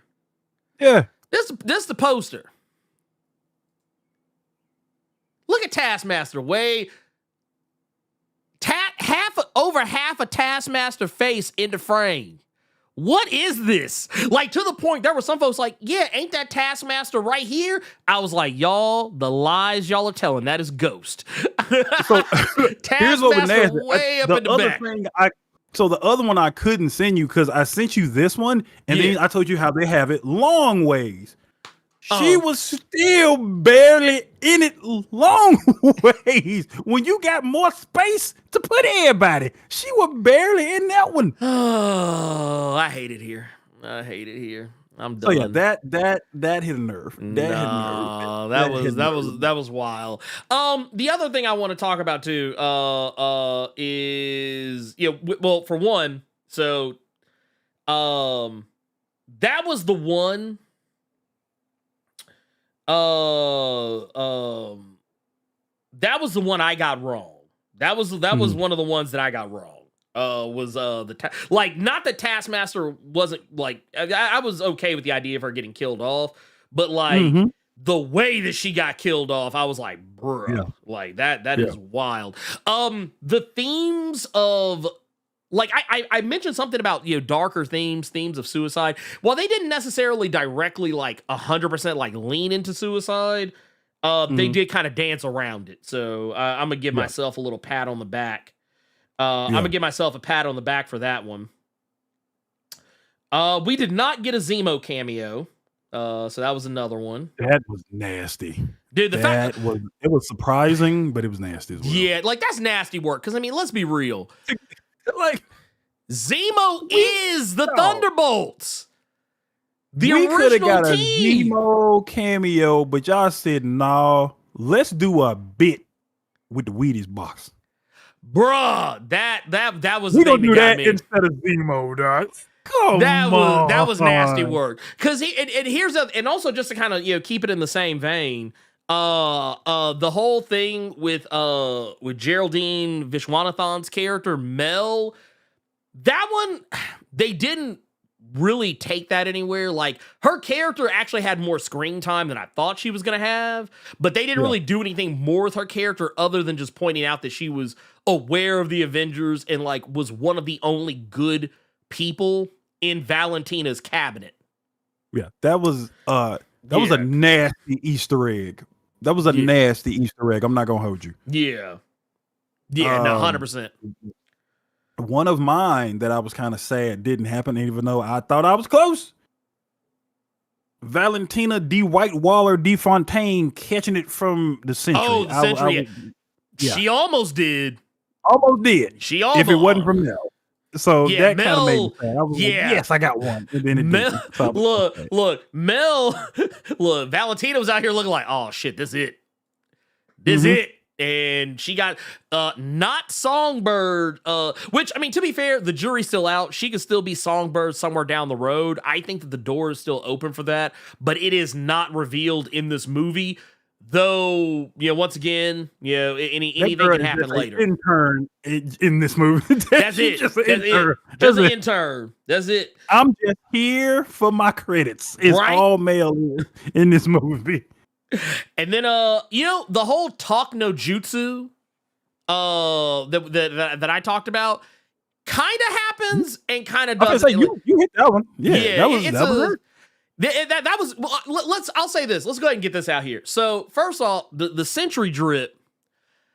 They had to MCUify it. They had to MCUify. I had to put extra lines in it. But I saw people out here trying to compare the Sentry suit to the Superman suit. And I will say this. I did like that they joked about his hair being blonde. Like the fact that he was like, I don't like my hair being blonde. Like, I thought that was cool. I thought that part was neat. I actually like that they let him have most of his powers. Because he was super strong, super durable, ridiculously fast. Yeah, he was able to like manipulate shit with his mind and all this other stuff. I mean, if we just gonna do it, we got to show the dumbass ones too, Ernie. So I like this one because I took this one that I just sent you because it clearly looked like he is looking down at somebody to know what his line is. If you look at this, yeah. That had me laughing. You're right. Valentina looking, but then you look where he looking. We got to be funny here. We just can't show a normal ass image of the Sentry. We got to show that one where it clearly looked like he didn't forgot his line, so he's looking down to see what he's supposed to say after Valentina stopped talking. He's like, oh shit. He's like, line read. But I will say this, I know a lot of people were upset about Steven Yeun not getting the part, which I mean technically he did, but he had to step out of it because of scheduling conflicts. Here's the thing. Yeah. We can sit here and muse about what could have been. I'm not gonna do that. I feel like Steven Yeun would have brought a lot to the role. But I think the same complaints people have about Sentry in the MCU, they'd had about Steven Yeun just the same. Yeah, and they do bring up the fact that Bob was in Asia. So I'm like, okay, so now it makes more sense why it was going to be Steven Yeun. But at the same time, boy, you went from the States to Asia for meth? What kind of connections you got, Bob? Right? I had questions. Dude, I'm actually willing to gamble. If they would have kept Steven Yeun, they would have left it. It would have been fentanyl instead of meth. I'm willing to gamble. But I mean, at the end of the day, I am perfectly fine with his casting. I think they did a good job. With what they had to work with as far as like the suit and like the look, and honestly, he looks like a corporate superhero, which is what he's supposed to be. Like he is literally like this whole scene right here. Valentina is basically talking about getting a press conference ready for this guy to show him off. To show him off. But yeah, the talk no jutsu did actually, slick work out. Yeah. Because truth be told, there was no way they were beating the Void. Because The Sentry served him. The Sentry served him first. Dude, y'all, when everybody was making fun of U.S. Agent S.H.I.E.L.D. being all bent up, I was like, yeah, because that motherfucker bent it. See, why is it? I want us to stay on point here, but you just brought some up. Why was it we got 2 after credit scenes and a time jump, and that shield was still bent, bro? Still bent, like, dude. Well, no, what I loved is when Walker made the joke about, yeah, man, if you ever get around to getting your powers back so you can unbend this shit. I thought it was hilarious. It was fucking hilarious. Yeah. It was great. It was fantastic. It was everything that it needed to be. The other thing is, and I guess I'll leave it here. Valentina being the reason the Sentry turns into the Void, because how she tries to control him. That one was pretty spot on, I felt, because that's basically what it all came down to. Like, she tried to control him, and he was like, "Nah, I'm out." Like, why should I listen to you? You said I'm a god, and his logic was funny for that. Because she looked at him like, "Wait, what you mean you a god? I mean, technically you said I'm more than the Avengers, and technically they have a god on the team. If I'm more than them, like, right? Like, damn, you letting the meth head out logic you, and like, what is wrong with dude? You? This man is literally fresh off that blue, and you let him dunk on you like that. Dude, this motherfucker was fresh off that Heisenberg. He was fresh off that Heisenberg, and you let him do you like that. Damn, look, that was the moment where Valentina ceased to be Valentina, and she turned back into the Veep. You know what? If we can go back to Void real quick, that was another thing that I liked that they did with. I do not like green eggs and ham, and I don't like how they portrayed the Void look wise. Mm-hmm. But the Void being the literal void inside him, inside you all. Because what I was telling a friend of mine was that making the Void, because he didn't know what the Void looked like. So I gotta go grab Siege real quick and send him a picture of what the Void looks like. But the Void being a representation of, and I told him like how you have felt sometimes when it's one of them days. Right. And I think we can all attest to, man, woman, whatever the fuck. We've all had one of them days. 100%. And the Void being a representation of that, I thought was a really dope way to do that. I thought that was a really cool way to do that. Having him be suspect, though, look-wise, is a violation. Yeah. Oh, yeah. That's a violation. Well, and I'm going to stick with my guns on this. I feel like they looked into some of this older stuff and were like, we want to give him, a look that's like just straight up Shadow, or kind of like this, where it's like, this is just straight up Shadow. But what I wish they would have done, I actually wish they would have leaned more into this approach right here, where you could still at least see some of his face. Like you could see like you could see the glint in that motherfucker's eyes. Sometimes. And I was like, I kind of wish they would have like, okay, here, let's I want to try something here. I'm gonna try something. If I was sitting closer in the theater, I would have seen the eyes more, but because I was at the top, you can barely see them little ass things. Yeah, well, here's the thing. I tried to lighten the picture up, and it still couldn't. Look, watch this shit. This is how much they matted him out. Yeah, I can lighten that shit up all I want. It ain't coming back. That shit ain't coming back. It's a wrap. That shit's a wrap, B. It's a wrap. Do you want to show, because we got a 1999 here from the boy Garrus Mo, and thank you for that 100 you dropped before we started. Yes. He said the Sentry suit looked good though, right? Do you want to show the waves you was talking about yesterday? Oh, well, I mean, like, here's the thing. It's not bad. I don't think it's bad. No. It's just it's surprisingly comic accurate. Yeah, like say. Here, it's a surprise. Like here, this is the full fit. It's more that like like you said, it's surprisingly comic accurate, and I feel like this suit here. I'm gonna zoom this in just so y'all can kind of see what I'm talking about here. I feel like the suit looks good. It's just it's more comic accurate than I think I would have expected. I honestly am kind of glad they MCU-fied it because I feel like if they didn't, and I think this is the reason why they do this type of shit. I know people hate it, but this is the reason why they do it is because if they would have put that motherfucker up here just standing here, just little regular ass, yellow and blue, yellow spandex with the blue. Oh, that would be nasty. That'd have been it. Oh, I 100% agree with that. I like that it was comic accurate, but with that MCU to it. Right. Yes. It's not a bad suit. I don't think it's a bad suit. It's just that there are some spots where I was kind of like, it's a little bit too shiny. Mm-hmm. There's those like here, I'll pull this one back up. This right here. Like there was like in this shot right here, it's a little shiny. It's a little shiny in this shot. I don't know, maybe, but I guess it is kind of, I guess it kind of makes sense that it is. Because he's supposed to be, you have the power of 1,000 which I actually thought that shit was fucking hilarious. They had this in this movie that they actually had when they were showing the marketing that they had couple. Like, didn't somebody ask like, what does that mean?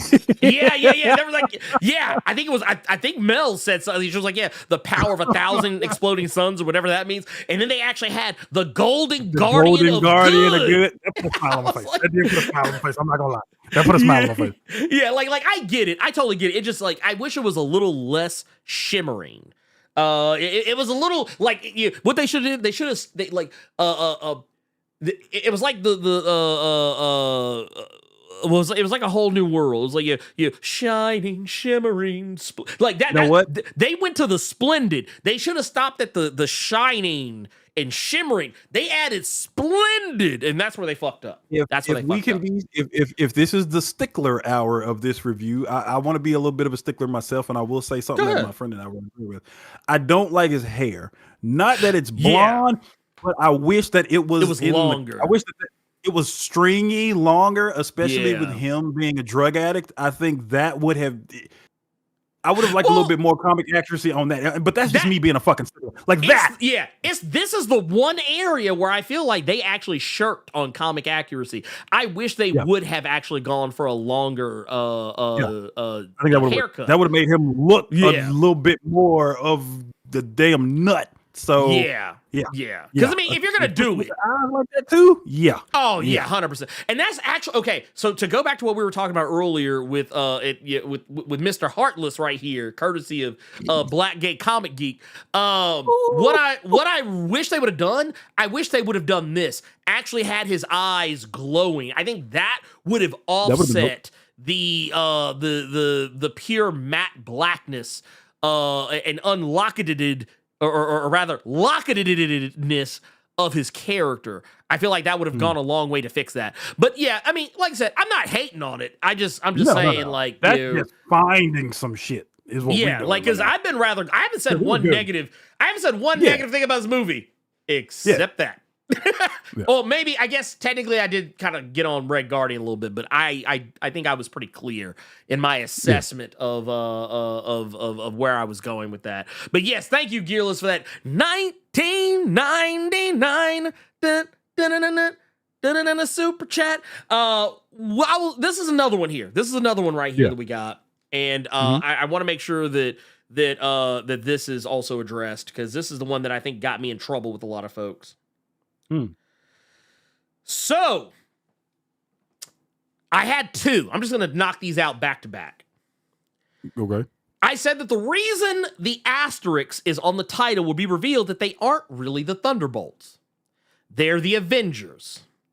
Possibly the new Avengers, but for all purposes, they're the Dark Avengers.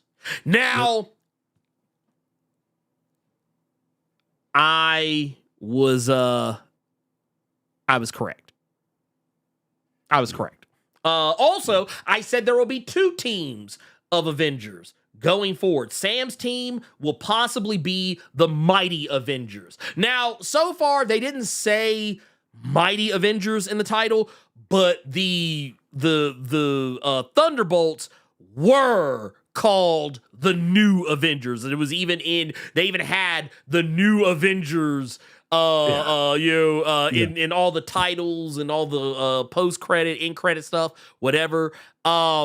All of that there was there. literally this nigga here in my theater. It was by me because I was talking about this one here. So when she said it, because I'm like, okay, is she about to say Avengers? Is she about to say the U.S. Avengers? Because we got USA, the new Avengers. This nigga. Yep. And here's the thing. What I loved about it is that they actually did an homage to this scene right here. This shot from Dark Avengers #1, where the new Avengers were unveiled, but they were the Dark Avengers. They weren't called the Dark Avengers by anybody, but the book was just called Dark Avengers. But I mean, for all intents and purposes, they were the Quotey Fingers New Avengers. But it was, and honestly, I saw Brian Michael Bendis bring this up. When he was talking about this on social media, he was talking about how how Marvel had taken some really cool nods to the time where he was kind of the top dog at Marvel back when they were doing like Secret Invasion, Dark Reign, Siege, and how you had two concurrently running Avengers books. You had New Avengers and you had Mighty Avengers, and the two teams were completely different. It wasn't like, oh, this is just another Avengers book. Like, no. Like, 'cause I think during, and I think it was kind of that way during Civil War as well. But like, I'll just put it like this. I didn't have any inside knowledge. I'm keeping it 100 with y'all. I did not have any inside track. I did not have any inside knowledge, inside baseball. No one told me anything, but it was just based on the story that I saw we were getting. I just made an educated guess. The fact that we're getting a Thunderbolts movie that kind of smacks of the Thunderbolts that was coming out around the time of Secret Invasion and Dark Reign, it just made sense to me that this would be the case. Me, I hated that you were so on the money with it, because I remember the trailer when she was saying that the Avengers are gone and whatever the fuck. Yeah. And it seemed like they were going for a more US Avengers. It would have sounded nasty and it don't roll off the tongue, but when she said New Avengers, like, oh, Amanda Waller done it again. Even the Caucasian variant done got away with it. So yeah. Even with, and you just you bringing up the Dark Avengers image. Wait. What'd you see? No, I was laughing at Jackson. But you're a Marvel show. Yeah. But and this one right here. Apollo really came at you with 10 dodgeball of prophecy, bro. Bro.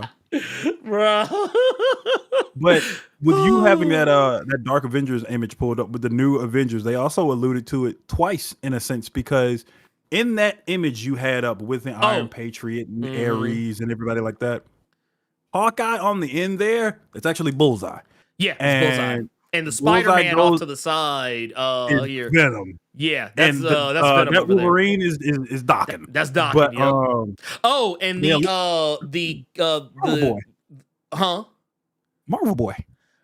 Oh, yeah. Marvel, that's Novar. Was it Novar? I think it was Novar.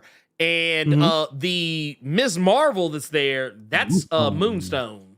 So basically, this was the Thunderbolts. This was actually the Thunderbolts. This was the team of Thunderbolts at the time. Yeah. And right after this page, everybody's cheering for this new Avengers. Hawkeye goes over to what you say? He said, of course that's Akihiro. Look at how he hits his hip. You are wild for that decade out. Doc can always be like, let me swing it over here like this a little bit. That's a wild comment to make. But with Yelena whispering to Valentina that, like, since we're the new Avengers, we own you now. Yeah. Because now we're the highlights. Hawkeye goes to, or Bullseye goes to the Iron Patriot here, and he whispers to him, was like, do you really believe this bullshit that you spewing? And it's basically Norman telling him that, like, we run the show now. So it was also alluding to that in that image as well. So that was pretty cool. I like that. This one was another one. Like, I'm not going to hold you. I did think this at first, too, the first time I heard it. But then, like, it took them saying it one more time where I was like, oh, okay, yeah. Like, and then when they showed it, I was like, okay, yeah. But yeah, I the first time I heard them say OxCorp, I thought they did say Oscorp. I thought they did. But yeah, but it only took them saying it like one or two more times, and I was like, oh yeah, no, this is something else. This is these are other things. So let's talk about the real big thing. The mid credit. Okay, actually, before we get to the mid credit scene, what did you think about all those comments in the credits? Not my Avengers. Who? Yeah. When I thought of who, I was like, can they do it? Like all of that shit. You know what it reminded me of? She-Hulk. Yeah. Because it was basically all shit it was people that said. And the fucking and it reminded me of She-Hulk. Absolutely. But it also reminded me of the Not My Captain America. Yeah. Yeah. Because that's the thing. All the shit that you see in the credits, all those little like news clippings and shit, it's all shit people have actually said online. So they basically took that shit and rolled with it. I was like, this is perfect. This is fucking perfect. I was like, this actually elevated the movie just a little bit more for me. But now, You're not even gonna bring up the fact that little Time magazine shot of John Walker riding the goddamn bench shield. Oh shit! Yeah, dude. What did one call him Captain Taco? I think one of them called him Captain Taco, because of how bent the shield was. But no, I just want to share. This is the last thing I think that we can really, talk about in terms of, because this wasn't anything that we predicted. I don't think we did. I don't remember it coming up on any level. But one thing I was really excited about was the end credit scene. So for those that don't know, the end credit scene that's in this movie is currently the longest end credit scene in MCU history. And is very reminiscent of some other movies that we've seen in the MCU. It's very reminiscent of that in a lot of respects. But what I really fucking enjoyed here, was how they took the they got these guys in the newly remodeled Avengers Tower. They got these guys basically acting as a super team. Bob, who is no longer Sentry or the Void, he's just Bob because he's scared. He's the new and improved Jarvis. He doing dishes around here now. Yeah. He said, I'm doing the dishes. Like, dude, that's wild that we just upgraded or downgraded. We just bust him down to laundry and dishes. Man, ain't that about a bitch? And the thing that really sent this home was that did you know that the director of the movie, Jake Schreier, did not direct the scene? I believe what we actually got was not so much an end credit scene, but a clip from Avengers Doomsday. Doomsday.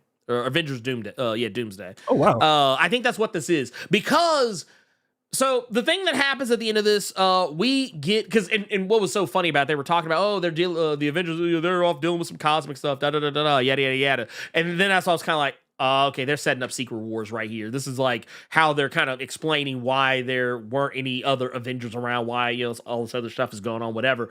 But then they said, oh, hey, there's a spaceship, pulling up. As soon as they said spaceship, I immediately, I literally hollered, no, Reed did not. I was like, no, Reed Richards did not. And sure as shit, he did. We get to see that goofy ass looking spaceship careening through, and I love how they actually snuck in the Fantastic Four theme. Yeah. And everything. Like, soon as that ship kind of tilted over a little bit, and you see that foe. See that four? Yeah, it's like Fantastic Four. Yeah, Reed. Yeah, bro. Read as long as you need Richards. Yeah. Read, always the man doing the deed. Richards, that's him. That's who he is. Read, not who Sue needs. Richards, that's him. So I like that scene. I was not expecting a time jump at all. To fucking a year later. Yeah. So now like, they full on with the black and red drip. You got Bucky looking just like his Sentinel of Liberty skin and Marvel Rivals and everything. It was dope. I liked it. I dug it. It was cool. Well, and the thing is, it does kind of set the tone though for Fantastic Four First Steps. It basically lets you know something fucked up happens by the time you get to the end of that movie. Oh, Galactus had a good meal, is what. That lets you know. Oh yeah, dude. Galactus. look. I'm gonna tell you right now. You know what this should have been? You know what should have been the post credit scene? It should have just been Galactus doing this. Yeah. And yes, that comes like right after those credits. It's real quick. It's a blink and you'll probably fucking miss it. But it says 14 months later. Yeah. After what you just sat through and watched. So yeah, man, they chilling and for whatever reason, the Red Guardian is looking like motherfuckers was looking at 05 with the NASCAR jackets and shit. Man, what? Avengers with the Z, nasty. Yeah, like I'm telling you right now, this Galactus right now, that's him. That's him. He done ate. He done ate. He done ate. He done ate good. He done had. He was like, damn, dude, they don't make this shit like this no more. He said, you know how long I done had to travel to get an Earth like this. Damn, Silver Surfer, you did good on this one. God damn, that's good. Do we got any more? Somebody ruined that Silver Surfer for me, dog. A friend of mine, he ruined the Silver Surfer for me in this First Steps. The motherfucker said, man, he said it reminded him of you remember Doral from Virtual Fighter? Oh yeah, Doral, yeah. So that ruined Silver Surfer for me in this. Look, why do I feel like I'm about to waste like a whole $10 trying to beat this bitch? Why am I about to spend a whole $10 trying to beat this motherfucker? Ain't this about a bitch? Ruined that move. So I'm not talking to them anymore until we have to watch it and review it, because that just about killed Silver Surfer for me. Wait a minute, hold on, wait a minute. Just for y'all motherfuckers that don't know. Cause I used to fucking hate fighting Dural. You just fucking hate fighting that motherfucker. Dude, I couldn't stand that son of a bitch. But like, I remember when I would play, when I would be playing fucking Virtual Fighter. So you're already saying it. Don't you dare pull up that image. Look, every time I got to see this motherfucker, I'm like, man, gone. Gone. I'm tired of Dural, man. Every time I gotta fight this motherfucker, man, he always be whooping my ass. Dude, what used to get me though is like, see, no. Let me put y'all on game though. No, I'm not gonna do this because YouTube might think it's actual titties. They might think it's actual titties. Oh man, but no, I dug it. I dug that. But yeah, the fact that the Fantastic Four, let's go ahead and just say it right now. The Fantastic Four are about to lose their whole planet. Their whole planet is gone, and Franklin is about to have to grow up in the 616. He got to move. He got to come to the 616. You know what the real question for the B now, right? What's that? What is and this has nothing to do with Thunderbolts, but this has more to do with Franklin. What is he gonna grow up as? Ooh. Question, because I mean we got them now, so that's gonna be got mutants. Yep, we got mutants. So I mean, I'm just saying. Oh yeah, what are we gonna do First Steps with our first Fantastic Four post credit scene? Are you all gonna actually go that route, or are you all just gonna do some goofy shit where we finna see some reference to Ben Grimm being on the episode of the Bear? Because I mean y'all already did the goofy ass Wheaties shit. So what are we gonna do Fantastic Four now? Man, I'm not gonna hold you. Look, I'm gonna tell y'all what I need to look. This is gonna live. This whole image right here, is living rent free in my head. I actually need this as a t-shirt. I need this as a t-shirt now. I need this. I need this. This right now. Look, why Galactus got the big ass knife? He's like, oh yeah, I'm about to carve this shit up. Ooh, yeah, let's go. Also, wait a minute. Here, wait. Why my man's out here got the breakfast burrito? Why my man out here got that was back when them beefy 5-layer burritos were 99 cents. That's what that is. Man, what you done said. Also, man, look at it. Look at this shit. Look. Wait, why the man got the wine glass On the moon? He said the wine glass on the moon. Look, why he sit there, got the little dinner napkin like, oh yeah, let me. This fool said big Bactus. Big Bactus. Big Bactus, no. Wow. So let me ask you this question, and you can tell me if you don't want to answer this question, but go ahead, shoot. It goes back to what I saw in the chat, because you said you almost put this over the Winter Soldier. Oh, and I saw somebody in chat say that, which is that's a big thing to fucking say. They said this is top 3 MCU for them. Where would you put this movie? What would you put Thunderbolts? Thunderbolts? Ooh, man, that's a good question. Honestly, I would put Thunderbolts probably in. I would definitely say it's up there. I don't know. Maybe top. Yeah, I could see it. It's at the very least top 5. I would definitely see it. Okay. It's definitely like a top 5 for me. Okay. But once again, that's also to say that, how close it was to kind of topping out Winter Soldier. I mean, really saying that it's top 3 is not much of a stretch for me either. Because I mean, right now as it stands, like Winter Soldier, Guardians 3, those are movies that I think are like pretty much perfect. Ooh, that's a nice way to put it. Yeah. He said it's Herbert. Shout out to Herbert Scott in the chat. He's saying it's a literal dark version of Avengers 1 for me. Yes. Yeah. Yeah. No, that's 100%. That's 100%. That's 100%. I would also say for me, there's some other films out there too that I also really enjoy. So that's why it makes it kind of difficult for me to say. But yeah, I could co-sign a top 3. I could co-sign a top 3 because really now I'm thinking about it. It is. I would put it in the same conversation with the Guardians 3 or a Winter Soldier. I would do that. I would do that. It's just because I feel like it hit all the right notes. It did everything like that I feel like it needed. I feel like it, and a lot of shit that I didn't expect it to. It gave me once again it's that whole you don't know what you want till they give it to you. It's that that conversation like all over again. But yeah, I'm trying to think if there's anything else. How about this? What'd you think about the about that chicken?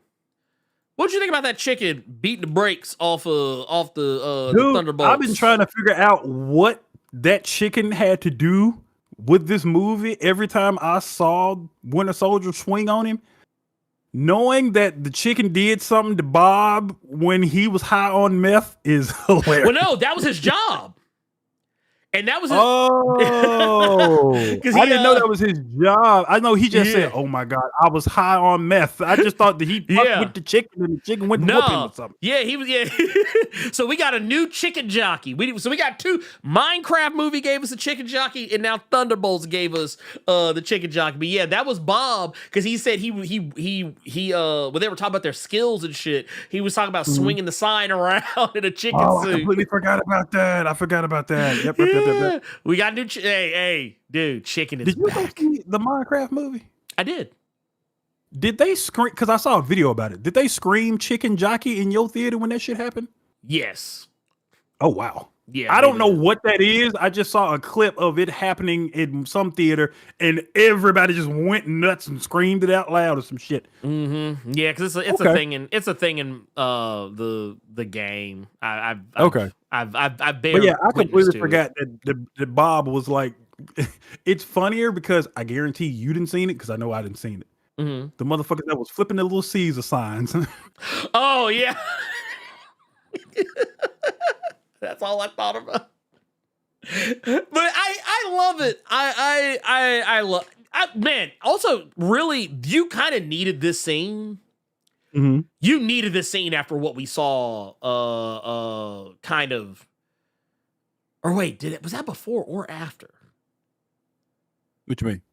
The scene where they show Bob getting like the shit kicked out That was of him before. that was before. But Okay, so yeah, that was before. Yeah, that was so before. yeah, you needed this scene. You needed this scene. Yeah. Also, the shit with the Red Room. God damn! Yeah. Like honestly, Black Widow tried really hard to sell you on what was so bad about the Red Room, but I feel like Thunderbolts did a way better job of it because they showed all them girls Oh, that have long to lay ass them whip. in- Everybody Oh, had to lay their hand out. Ooh. and it's like squapap. I was like, ooh, no, not like this, not like this, not like this. Yeah, No. so does Bucky kind of play the Captain America role on this team? No, Bucky Nah. plays the I don't want to call nobody else, so I'm gonna just use you niggas to save the day. That's Man. what Bucky is in this dog. Man, well, and you know what? I'm gonna tell you what I really like about the setup of this new team, of the new Avengers. What I really like about the setup here is that Yelena is clearly the leader. Like she is clearly like the team leader, but Bucky is the strategist. Like it's a like it's one of those like what's the best way to put it? It kind of reminds me of the type of setups that I like to see on certain super teams where you have somebody who is the overall leader, but you also got somebody that, hey, look, when we in the field, is me. Yeah. I actually like that because like because it recognizes that both Yelena and Bucky are the heart of Everybody of the team. will listen to Yelena. Yes. I could see that. Everybody would listen to Yelena. Bucky would have to do, and they'll just follow Bucky, which is funny because you got a cap on the team. Anybody paying John Walker no mind? Dude, this ain't West. Dude, actually no. You know what it does? It actually does kind of slick remind me of West Coast Avengers when US Agent was on the team, but he was not really. I mean, I think he was in charge, but nobody really listened to him. Mm-hmm. At least that was always my remembrance of West Coast. Avengers, but yeah, dude, that was a lot of really good stuff. So let me ask you this: other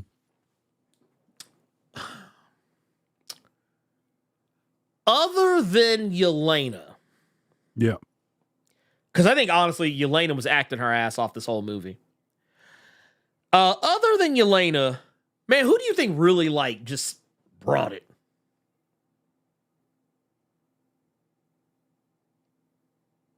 Bob, honestly. Yeah. And that's not me saying that because I'm a Sentry fan. Like, no, like Ghost, honestly, she was a comment here and there and Invis until they found a way to until they found her debuff to get her out that goddamn Invis. Yeah. John Walker was just I was really surprised Sentry didn't do anything to him because I swear I was waiting. I said I was gonna take one more. I was gonna take his one more Bobby, and Robert gonna swing on him. Dude, I thought it was a wrap for him. I thought it was a wrap. But yeah, I would have to say if it wasn't Yelena, it was Bob for sure. It was the Sentry. I think it was their movie as a whole. Everybody had their little. I don't want to say everybody had a moment. But shit, I wasn't expecting Red Guardian to have a moment. He had his little moments here. Red and there. Guardian had one. Especially like when he saved the little girl and she looked at him like he was that dude to her. That was everything that he wanted. So yeah, just to go back to just to answer your also the fact question that big ass fucking slab hit him on his back and didn't kill him like off top. I ain't gonna lie, I was kind of like, oh shit. I was surprised that John was able to hoist that other big ass piece of debris. And then we had to pretend that everybody could actually help him. And I feel like the only person that could have really helped him was goddamn Red Guardian that and was Bucky. It. Yelena and Ghost pushing that shit. I was like, y'all just here for support. Y'all just here for support. It's support. This is just the movie's way of letting us know that they're a team now. I was like, that's what that was. But okay, so let's look at this. Let's look at the after action report. So we got the new Avengers. So who are our new Avengers? They are, well, they're the Thunderbolts we've been talking about this whole time. So we got Yelena, we got Buck, we got Red Guardian, we got US Agent, we got Ghost, and we got Bob. And I guess technically you could say Valentina. You can say Valentina too, technically. Ooh, here's a question for you. What's up? Do you think we might see the Sentry in Doomsday? Oh, of course. Will it get so bad? Like, we know that he's been I know he's been cast in it, but do you think it'll be more so as a bit moment with Bob, or is it gonna get so bad that we just gotta risk the void by bringing the Sentry out? Yeah, no, I 100% think that's why they, and that actually goes to, there was another prediction I had, and was that, you know, the void is not going to be something that gets destroyed. It's going to be something that's going to linger around for the next thing. That was another one I got right. But here's the thing. So if that's the new Avengers, who are our mighty Avengers? Well, we know who two of them are off top. We already know two of them are off top, and that is, you know, Captain America, duh. And we know that Falcon will also be involved. Can we even call them the Mighty Avengers? Since this motherfucker Sam was so petty, he got Avengers trademarked. Man, right? Hey, look, I'm just saying. I feel like if they've been doing their thing for a year, you ain't got to trademark. You ain't got to take the name off them. They've been doing their thing for 14 months. We just saw them go against the void. Like, you could have let them have an event. You didn't have to go. You didn't have to do the. You didn't have to go to YouTube route. You didn't have to copyright strike them real quick. No, you don't like Valentina, bro. No. Hit him. Say, take down. Take down.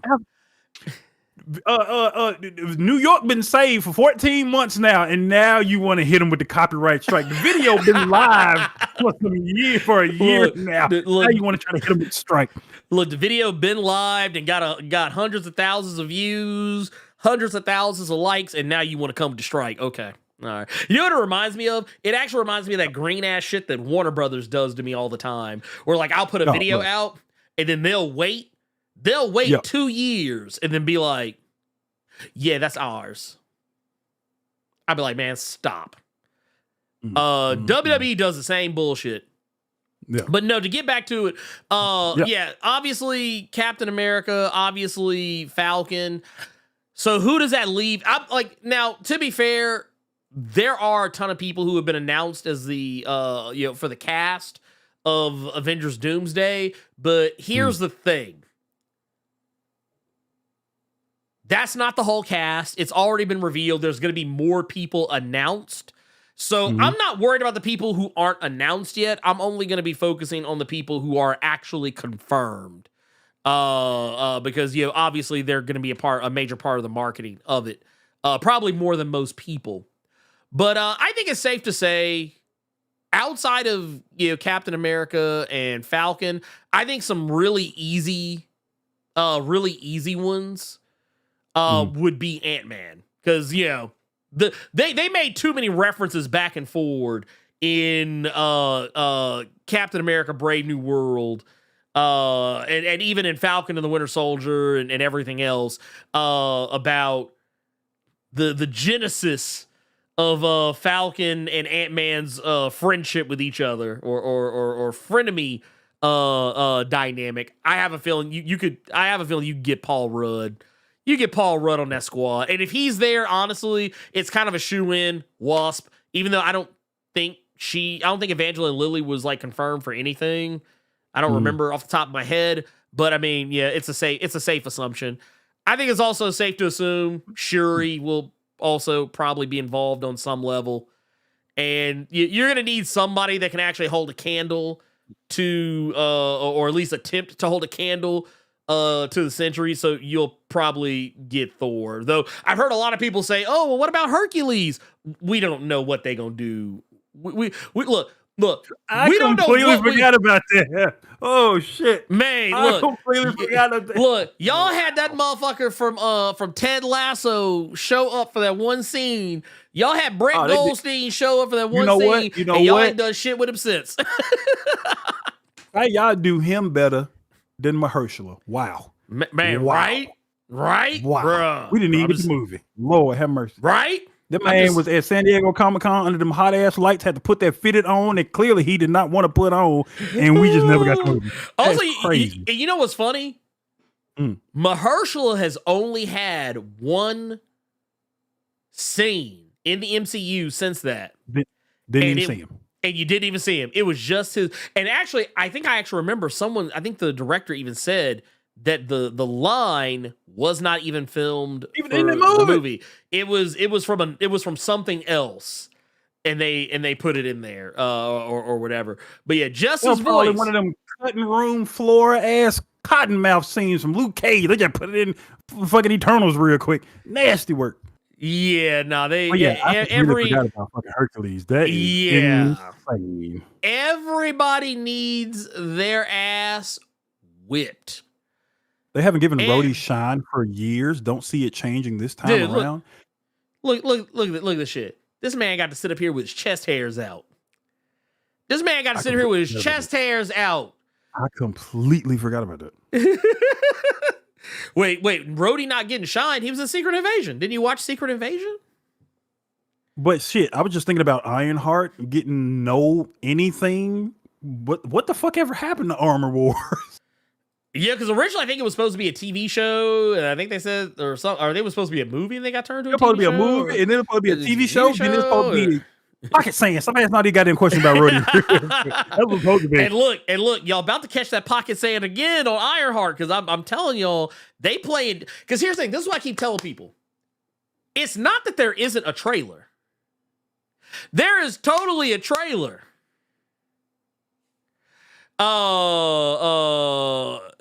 It just, y'all haven't seen it. I've seen it. I know there's a trailer. They can put that motherfucker out whenever they want.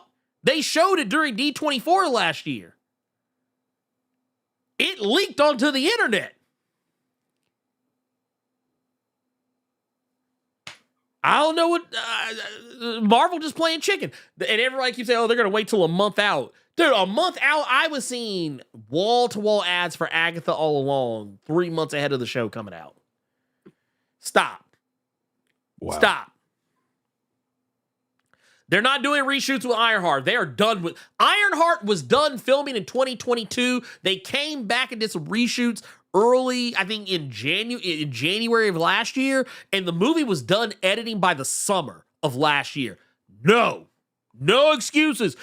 They had a whole fucking trailer with footage that no one has seen outside of people who are at D24, like showing off the hood, showing off the new suit, showing off all kind of shit. The trailer exists. All y'all got to do is boop, it's released. Publish. Hit publish. Publish! Oh, fuck, said hit publish. Wow. Just hit publish. Wouldn't that be a some bitch if that's what happened? It just come out? They just hit publish and it just come out? That'd be insane. Or no, like no fanfare, no interviews, no red carpet, nothing. Just one day on Disney Plus. Hey, baby, what's up? What you want to watch something? Ironheart? Is this like a teaser? Wait, it's like several episodes, right? Right? And that's the thing, because everybody look. And Carter, let me make something clear. That would be wild. No, I want to make something very clear with you, Carter. I'm gonna pull this up because I want people to recognize that I'm not bullshitting. I'm not bullshitting about anything that I'm about to say right here. Okay? I'm not bullshitting about nothing that I'm about to say here. So, how many times do I have to go through my replies? Look at this shit. Yeah, this only on my radar because you talk about it.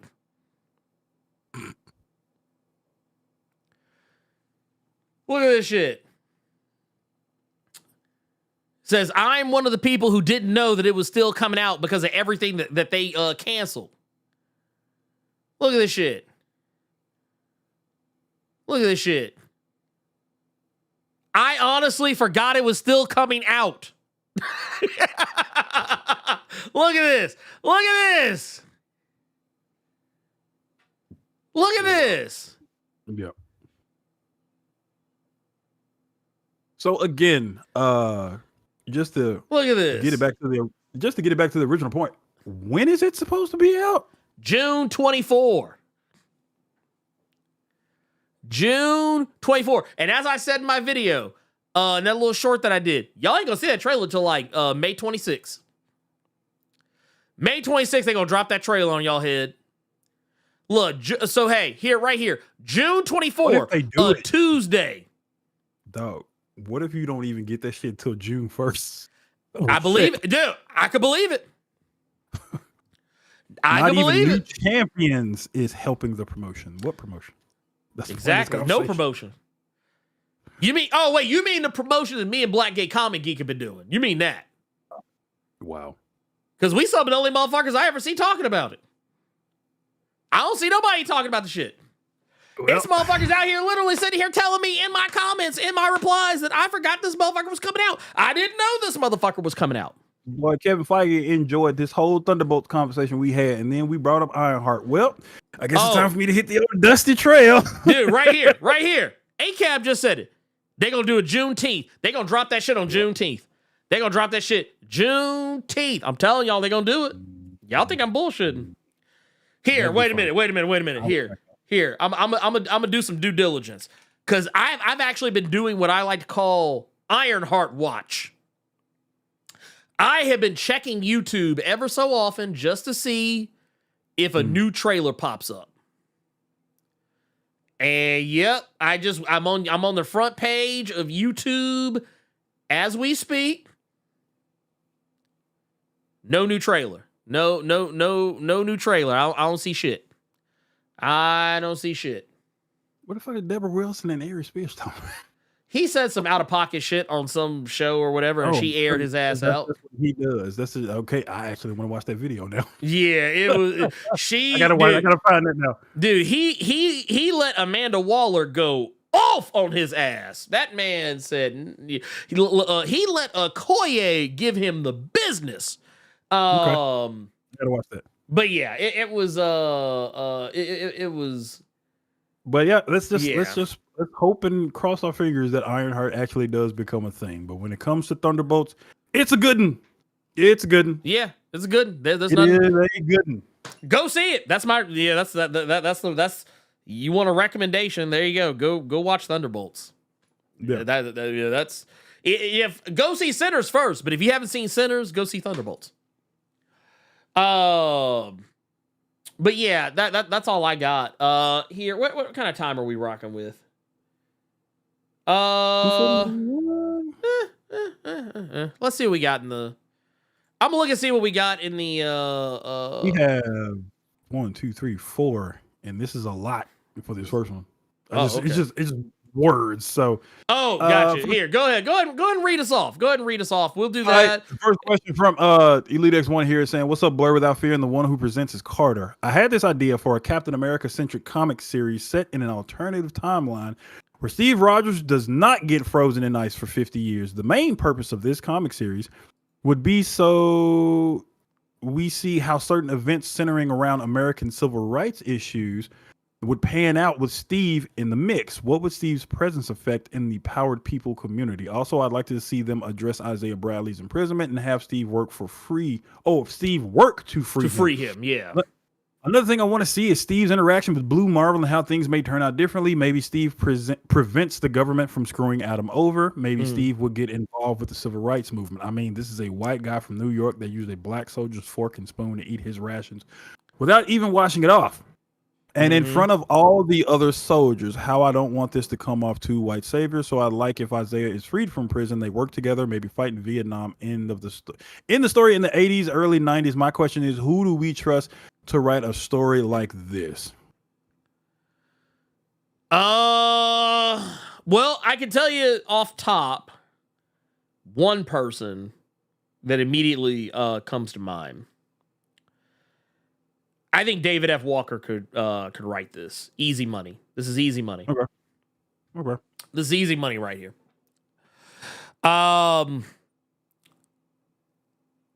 Not to say that no one else could. Honestly, I know a lot of people don't like him right now because of what he did to Black Panther, but name some of y'all probably don't want to hear. What, John Ridley? John Ridley could do it. Yeah, that's okay. Because, here's the thing. I know a lot of people hate his Black Panther, but, come on, y'all. Let's not sit up here and pretend that the man didn't write really good stuff before that.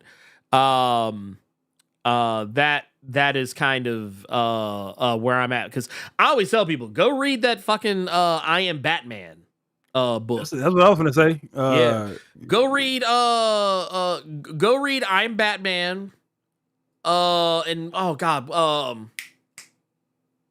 Shit. I keep wanting to say American Idiot because that Green Day song is still fresh in my head. Mm-hmm. But no. I would also what was the other book? The American Way. Thank you. The American Way. Oh, right. And Victor Laval. Victor Laval. That's another one. I see Herb Sweet bring up Victor Laval. Those are three people off the top of my head that I think could write the fuck out of this. And now that you bring up Victor Laval, yeah, I actually would almost prefer him as a first pick because of just off the strength of some of the stuff that I've seen out of him. I'll want to see Mark Bernard nowhere near this. Thank you for saying it, because I was going to say it before you did. Mark Bernard nowhere near. Nowhere the fuck near. We got another one here from Qdoma saying, wishing Blerd and Carter the best. My question for you both is, have you ever met anyone more nerdy than yourself that made you take a step back within your own reality? Amazing Spider-Man fans. Yeah. Yeah, no, you're right. You know X-Men what? fans. Yeah. Oh my God. There have been some people who have like gotten like, oh my God, check this shit out. So I made a comment clowning the Nerdist because of something they said about the Thunderbolts. Like, because basically they were trying to be like, well, if this movie, if everyone, they were complaining about Avengers Doomsday, the Chairs edition, spoiling Thunderbolts. And I was like, they're basically saying, well, if everybody survives the movies and there's no things, blah, blah, blah, how is this supposed to be like the Suicide Squad? I said, because it's not. It's not, though. I was like, it's not supposed to be the Suicide Squad. I was like, the Suicide Squad is the team where death could potentially happen at any moment. The Thunderbolts isn't about random ass characters dying. And then people are like, I'm like, get the fuck out of my face. I'm talking about the old, and even talking about the Suicide Squad. I was like, really, even in the old Ostrander Suicide Squad, that wasn't really a thing. Like, yeah, characters got clapped. But it wasn't like, oh, every book somebody's dying. Yeah, in the Thunderbolts, that's never been the Thunderbolts MO. Yeah, no. Like ever. No. Like, have people have characters died, sure, but yeah. Yeah, Nerdist fucked themselves up on that one. That's but yeah. No, Cole, we got you. I haven't, we just haven't read it yet. I have it. We'll read it in a minute. Patience. Next one here from Flomanum saying, hola, Blerd Familia. Have y'all heard about Disney making a Power Ranger show with the same showrunner for Percy Jackson? I, for one, am cautiously optimistic. I have not seen that new Percy Jackson series. The only thing I know about is fucking Edge is in it. I didn't know that. What? Adam Copeland. My bad. No, but you see, now look, legally, you wrong. He cannot call himself Edge. My bad. It's Cope. My bad. Cope. Yeah, he's Cope. He's Cope. He's the Cope. I didn't know anything about Disney doing a Power Ranger series. I saw somebody in the chat say that they need to get the new VR Troopers book. Apparently, that came out for Free Comic Book Day, and I know that currently. Shit, I forgot about that one. That was the one I missed. The only thing I know about VR Troopers right now is they're currently the antagonists in Power Rangers Prime right now. Yeah. So that could be. I don't know. Yeah. I could get jiggy what with. What you think about Disney Plus? What you think about Disney getting the Power Rangers series off the ground, big dog?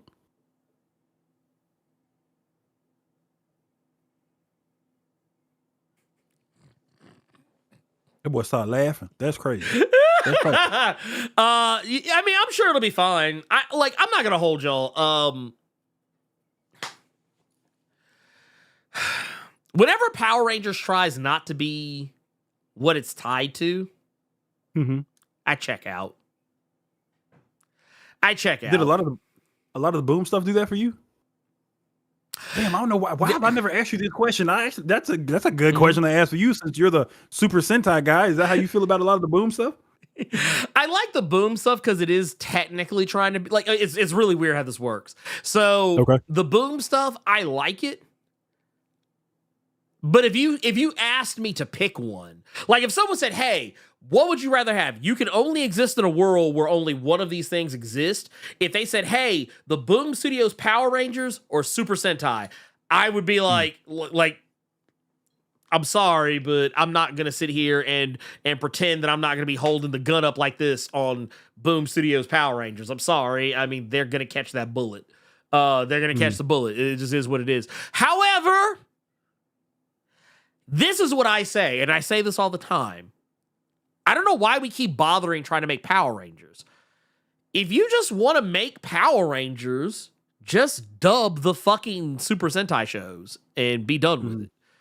Because Ultraman, they already dub Ultraman. You can actually watch it for free on fucking YouTube. Ultraman is, and actually not even dubbed. The cast is actually just speaking English in some of them, depending on which one you watch. So here's a question for you then. I'm not gonna say in a perfect world, you might not like that either. I don't know. If the Disney Plus Power Rangers stuff, it was Power Rangers because the American audience knows Power Rangers, but it followed the Super Sentai stuff, like an Americanized version of that, but it's following the Super Sentai. How would that feel for you?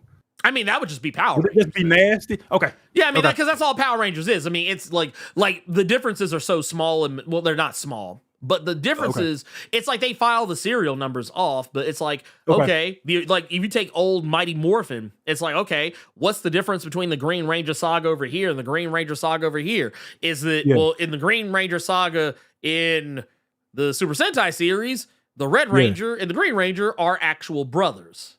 Like, they're related. They're actually familially blood related. And the Green Ranger does not just mysteriously lose his powers. He actually dies. Okay, so it's not that big of a fucking... I never knew that part. No, you could... Yeah, like I said, you could just dub that shit, or, as you mentioned, just get an American cast. Like, I don't know. I feel like with the way anime is right now, and really all Super Sentai and Kamen Rider are is just live-action anime, I'm like, I honestly don't see why people have such a barrier for entry on either one of those things. It's like... Because I'm like this, if your ass will sit up there and watch SS Gridman or fucking Samurai Flamenco, or what was it, that Red Ranger one? It was a Red Ranger Adventure in Another World, or any other bullshit, or Kaiju number 8, or Go Loser Ranger, you can fucking watch Super Sentai, because it's the same goddamn shit. The only difference is it's not a fucking cartoon. It's the acting is the same, and it's like there's literally no difference between them, but that. Okay, but yeah, carry on. What else we got? All right, last one from the homie Melvin saying, "Good evening, BWC, the Blerd Wrestling Championship, also ENC Power Company. Here's a fun question: If you had to build a wrestling company out of nothing but comic book characters, #Venom War, who are you and your champions, and who are they going up against? Keep coming off the top rope with the classic. Also, Donald Trump and Project 2025. We coming for you, nigga." You know what I want to do? What's that? I actually want to take that clip and start putting it at the end of the show every week. And Hulk Hogan, we coming for you, nigga. That's what I want to do. I might do that. I'm gonna put that on the list of shit to do later. For me personally, it would have to be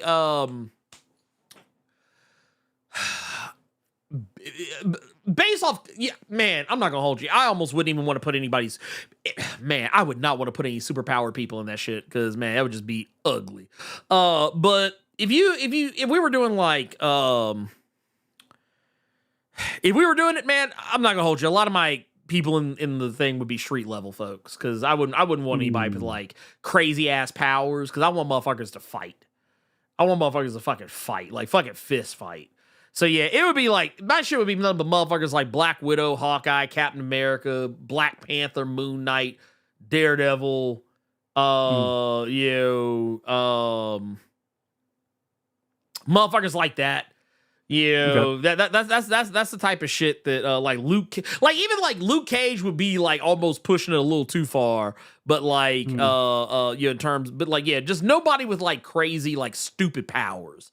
I wouldn't want to. I don't want to be seeing. I don't want to be starting to hear the Kenny Omega music all of a sudden. Be hearing making her way to the arena, weighing in at 137 pounds. She hails from the God Quarry in the white hot room. Her favorite dick to ride is Cyclops. I don't want to have to say that. I don't want to have to be saying that. Okay, so but yeah, real so quick, that's me. Okay. All right, so women's champion, I would make it. I'd make women's champion Monica Rambeau. Number one contender would be Misty Knight. Tag team champions would be Crusher Creel and Black Bolt. Number one contenders would be Wolfman and Braun, Amadeus Cho, the totally awesome Hulk. Hardcore champion, Hank McCoy, Beast. Intercontinental champion, that would be Otto Octavius. And the fucking Google. The world champion, I would make the Man Thing, and the number one contender would be Frank Castle. Boom. There you go. Boom. I like it. I can't think of any champion, so I'm not even gonna try. I just can't. My brain would be not Dark Beast, Hank McCoy proper, because it would be the hardcore championship would be under 24-hour rules, and he got it on accident because he knows nothing about being hardcore because he's just a smarty pants. So it's like, how the fuck it writes itself. It's hilarious. So yeah, there you go. Man, now all I'm thinking about is like that motherfucker laid up trying to sleep. He paying folks to watch over him. He pays Bobby $5 to watch over him to make sure don't nobody get him. Bobby builds an ice castle around him, and next thing you know, as soon as Beast get off the good and get that REM sleep, and Iceman creates a ice referee.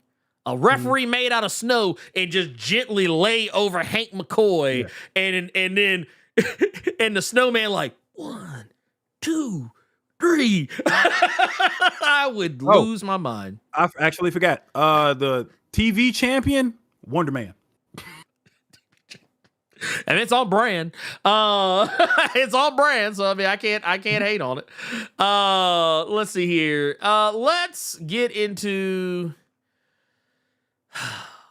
some super chats, and then we'll get into questions from the chat. So we got fucking reset on me. But so we got, let's see. Okay, that was Gil Smoke from earlier. So we actually, okay, here we go. This is where we left off. So we got one here. We got one for $4.99 from Cole. Says, other channels still saying this movie is horrible. You can tell they want Marvel to fail so they can keep grifting for money. Tired of it. Movie is perfect. I mean, I would say it's pretty much right there. I mean, can we be real about something? Yeah. The people who do this, they have already told on themselves. I still remember when Captain Marvel came out, and one of those motherfuckers literally looked dead ass in the camera, reviewed the movie, and straight up said he didn't go see the movie. He's just reviewing it based on the trailers. Like, not that he couldn't go see the movie. He didn't want to go see the movie. So he did a movie review based on trailers and hearsay. These people are not serious. Here's the thing. Yeah. Here's what you do. This is what you do. Remove these people from your feed. I'm going to show y'all something. I'm going to show you. Here's a trick that I like to use. Here, matter of fact, here, I think I actually saved a video just for this type of scenario. Can I add to that real quick? Can I add a little bit of that? Because you're saying take them off your feed, which is great advice. I will add to that by saying take them off your feed and stop fucking posting them in the Discord. Because if you don't want to see that shit, we don't want to see it. I don't want to see it either. Because you found some shit that makes you mad don't mean we won't be mad with your ass. We want to ignore it like we been doing. Yeah. Please. No, it's a... Yeah, no. I co-sign this. I'm actually scrolling through because I'm pretty sure there's a video on my feed as we speak that is not supposed to be there. Let's see here. I'm scrolling. Okay, here's one. I think this is a solid one right here. I think this is a solid nice little. While you're looking, I can answer this from my POV real quick. Go ahead, shoot. I don't think they want Marvel to fail, because here's the thing. Marvel ain't gonna fail for these goofy motherfuckers. What they want to do is you already feel some goofy ass type of way. Not you, Cole, specifically, but the goofy motherfuckers that run and give these people this money, because you said they're grifting for the money. That's what it is. These goofball motherfuckers already feel some type of way. Right. So they don't want Marvel to fail, because if Marvel fails, they can't suck more money out of these people. It's a nasty hustle. Oh yeah. So if Marvel fails, what they gonna be doing? You gonna see them at fucking Super Kmart, Target? If Marvel fails, they will all be out of a job. Okay, exactly. And trust me, they do not want that. They just want sucker in goofy. I'm not gonna use any. What not? Fuck it. I'm part of this goddamn show. It's the biggest bigots, homophobic, misogynist, sexist. All them people feel some type of way. So these people have found a way to invite more of these motherfuckers in there to get more money out of them. So as long as Marvel keeps putting out these movies that keep making millions of dollars, that keep getting good reviews, like from me and from him, then they can keep sucking more money out of these people, because they are absolutely, even though they will all tell you otherwise, they're the minority. Exactly. That's exactly right.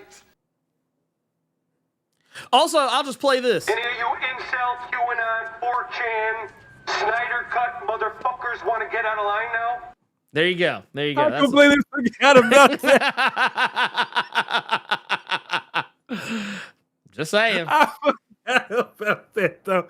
His Ben Grimm finna be a trip. I know his Ben Grimm finna be a trip. I forgot about that. I kind of slick want him to repeat that line. Oh man. I kind of slick want him to repeat that line. But as Ben Grimm. Okay, here. I got one. I think I finally found one. Maybe. Let's see here. Where? Oh, did they take it away? Ooh, I think they slick took it away. Ooh, they green as hell for this. Oh, never mind. I see it now. I see what you got to do. I see what you got to do. You can't go too far down. That's what it is. I went too far down the rabbit hole. No, I was sitting here trying to find a video. And here, let's just do this right here. So I personally have kind of become disillusioned with the Cavernacle. I don't expect anyone to know who that is. But so this is what I do. I'm gonna show y'all firsthand. This is what I do. Yeah. So here, let me zoom this in just a little bit. So there's this little thing. You see those little 3 dots right there? I click on those. Don't recommend channel. It's just that easy. It's just that easy. It's just that easy. Simple and effective. Love to see it. That said, So yeah, that's all you gotta do, people. It's just that easy. Ignore now, some of y'all need some fucking help, because some of y'all will go out and look for that shit. Yeah, don't go look for that shit. You need help. Stop it. Please. Stop it. Yes. In If the you words of enjoy Michael something- Jordan. Stop Man. it. Get some help.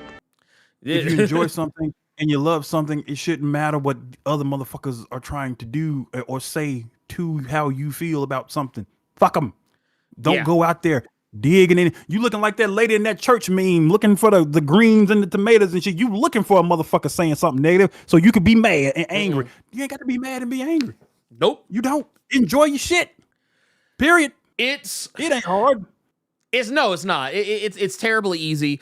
My feed is so curated, I generally don't see shit I don't want to see. That's why whenever I see people talking about like, oh man, all these people saying this, all these people saying that, like when it comes to like, homophobic, racist, bigoted, whatever, sexist type shit, I'm like, honestly, I don't ever see that shit. I actively have to look for it if I want to see it. Like, I've gotten that good.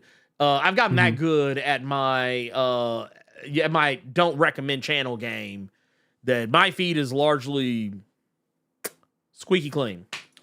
Maverick, the motherfucker whose channel I clicked on not to recommend was just largely because it wasn't even because he was problematic, it was because motherfucker hims and haws a lot. So there you go. Did we do this $10 from LP3? I was about to. Cool. Yep. There is a here. Let me pull this up here because we actually got a couple actually that are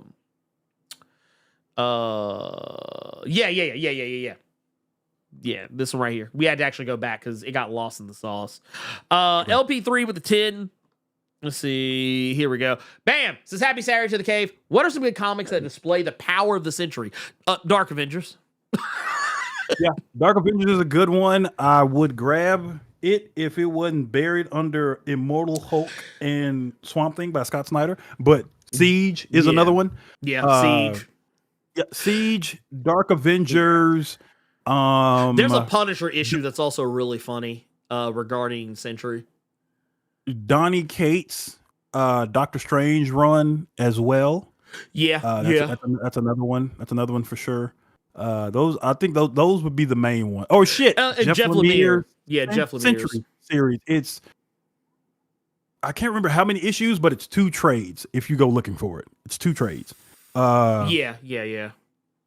Oh, and I don't read a lot of Space Marvel. I need to catch up on Space Marvel, but I know that he was a part of the newest Annihilation thing that they did with Guardians of the Galaxy. Yes.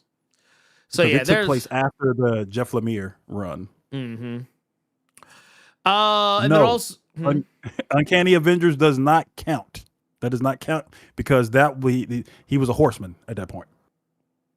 Rick Remender's Uncanny Avengers. Yeah.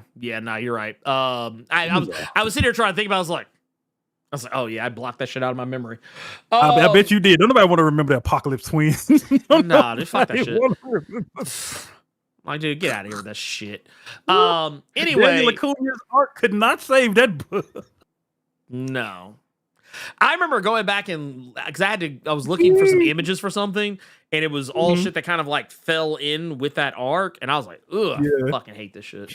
Anyway, Jonathan Cantor says, with his Blerd Club Gold membership, Golden Age. Oh yeah, out here says so. Now that there's 2 Avengers teams, who do we see will join each between Herc, Wonder Man, Kate, and even other heroes? I think you'd have a better chance of seeing Shang-Chi join Sam Wilson's team of anything else. I don't know what they're going to do with Hercules. And honestly, Wonder Man, with how they're not advertising Ironheart, I do not expect to see Wonder Man get advertised either. So I think that's another one that's going to get... Like, you know what it's going to do? You know what they're gonna you know what they're gonna do with that shit, right? What they're gonna do with the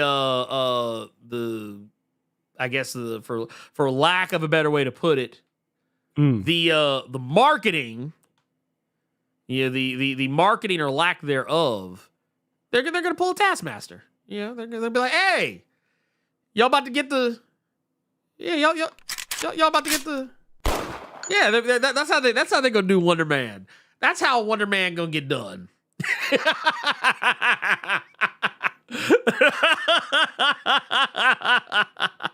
That's how they're gonna do it. I believe it. I believe in the process. Okay. I believe in the process. And we also got a Streamlabs. We also got some Streamlabs love from John Stewart with the 5. Says, sup, cuss him. Sup, cuss him out, Carter and Ernie. Hey, some people need a good cussing. Says, thanks again for the great stream. Any words for the people saying to boycott Thunderbolts and go see Sinners again? Claim sale info? Well, okay. I think we're going to be back with the claim sale, or try to be back with the claim sale this month, towards the end of this month, hopefully. Because I had a great time with it. I always have a fucking trip when we do the claim sale, so I'm always down. But I think that's going to be then. As far as the people talking about boycotting Thunderbolts, I saw some people say that shit on threads. Fuck out of here with that. Walk and chew bubblegum at the same time. Look, I went and saw. I didn't see Sinners the 3 or 4 times that I wanted to see it, but I've seen it twice now. And the first time I went alone, the third time I went and I did not go alone. I paid to take my wife and mother with me. So I have effectively bought 1 regular ticket and 3 IMAX tickets for Sinners. They have gotten plenty of my money. I think that's enough. Here's the thing. We can love Sinners and we can love Thunderbolts too. The people out here who are acting like they can only do one thing at a time. And I mean, I'm not trying to shame anybody. I mean, I know everybody's money is not exactly liquid. Yeah, not everyone is as liquid as they would like to be these days because of all the fuckery going on in the White House. But here's the deal. You can, it goes back to everything else. The same thing I used to say when I was a kid, in elementary school, when I was in middle school, when I was in high school, and even to this very day. Yeah. You can love more than one thing. You are allowed to love more than one thing, and I think the sooner that people start accepting that and letting that into their lifestyle, making that a part of their routine, I think the better off we will all fucking be. We need to stop this shit. This shit is a fucking disease where we're out here telling folks, no, okay, what was it? I saw motherfuckers talking about so which one are we going to see? Are we going to go see Superman or Fantastic Four? Both of them. I'm going to see both of them. Why am I waiting? Wait. Am I supposed to? I'm only allowed to, dude, I have literally seen, this is how cooked motherfuckers are online. I literally see motherfuckers out here doing this shit. Try to choose which one they gonna go see. Stop it. Stop this shit. This isn't normal. This ain't normal nigga shit, okay? It's not. This is hoe shit. This is hoe shit that people are on right now.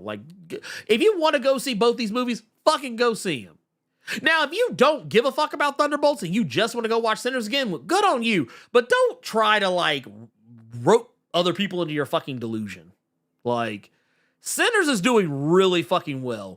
Don't let those Variety hit pieces and those New York Times hit pieces or whatever the fuck get you thinking that Sinners ain't making no money. Sinners is making plenty bread. Now, it could always use some more bread. But here, I just want to show y'all something.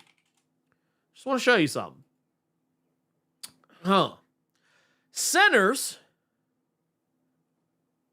worldwide that is, has now made $207 million. Now, I'm no mathematician, so I'm going to bust the calculator out for this. In order for Sinners to be considered profitable by normal Hollywood standards, it would have to make $270 million. It's well on its way to doing that. It's going to be coming back to I think the reason why people got mad about it is because since Thunderbolts was coming out, Thunderbolts was going to be taking over IMAX screenings, and Sinners was not going to be on IMAX. But they've already said that Sinners will be coming back to to IMAX in 2 weeks. So you got plenty of time to get us some more bread. Trust me, it's going to be fine. You can just go see that shit anyway. Or do like I fucking do sometimes. I'll go see a movie come out, and if I got time, I'll just turn right the fuck back around and be like, all right, let me go get this one. I plot that shit out sometimes. I mean, if I got time. I don't do it as much as I used to. When I was a lot younger, I used to do it all the fucking time. But, right now, Sinners is a $90 million movie. Now, I'm going by the 3 times budget model because that's really what Hollywood wants. You could do the 2 times model, and we're going by the 2-time model, they done got their money. But for a rated R original script, and this is what's sad, that is numbers. This is numbers. Matter of fact, this movie has made more than Once Upon a Time in Hollywood. Same type of setup. In terms of like being like an original film, R-rated, released in a lot of theaters. In a time where people don't normally go to the movies quite as much. This isn't a fucking Marvel movie. This isn't a fucking DCU movie. This ain't got James Gunn's fucking name on it. This ain't got a fucking Transformer in it or a goddamn kaiju. Just niggas and some vampires. And it's made. Here, I'm gonna zoom this in just in case motherfuckers got bad eyes. $207 million. There you go. Anyway, let's get into our questions from the chat. I got one right here. Actually, there was one from earlier that I saw, but kind of slick. I accidentally unpinned it by mistake, so I apologize. But I remember what the question was. It asked if this was the first Marvel movie. I think it was from Tullyvision. Is this the first movie that has had second generation actors in it? Because those, I don't think it's the first, but I think it's the first to have multiple. Because for those who don't know, Lewis Pullman is the son of Bill Pullman. For anyone that was not in the know, or whatever. So you got that one. That's off top. So yeah, whenever if you saw Lewis Pullman on the camera and you were like, man, why does that dude look familiar? That's because he the president's son. Y'all know what I'm talking about. Y'all remember Independence Day. That's the president's son right there. Y'all quit playing. And then of course you've also got Wyatt Russell, who is the son of Kurt Russell and Goldie Hawn. You've got that. I do not believe anyone else in the movie is a second generation actor other than them, I think. Unless, wait a minute. Actually, let me correct myself on that. Let me correct myself on that one, because I think there might actually be another that I'm just not even fucking thinking about. But yeah. Anyway, just to keep it going.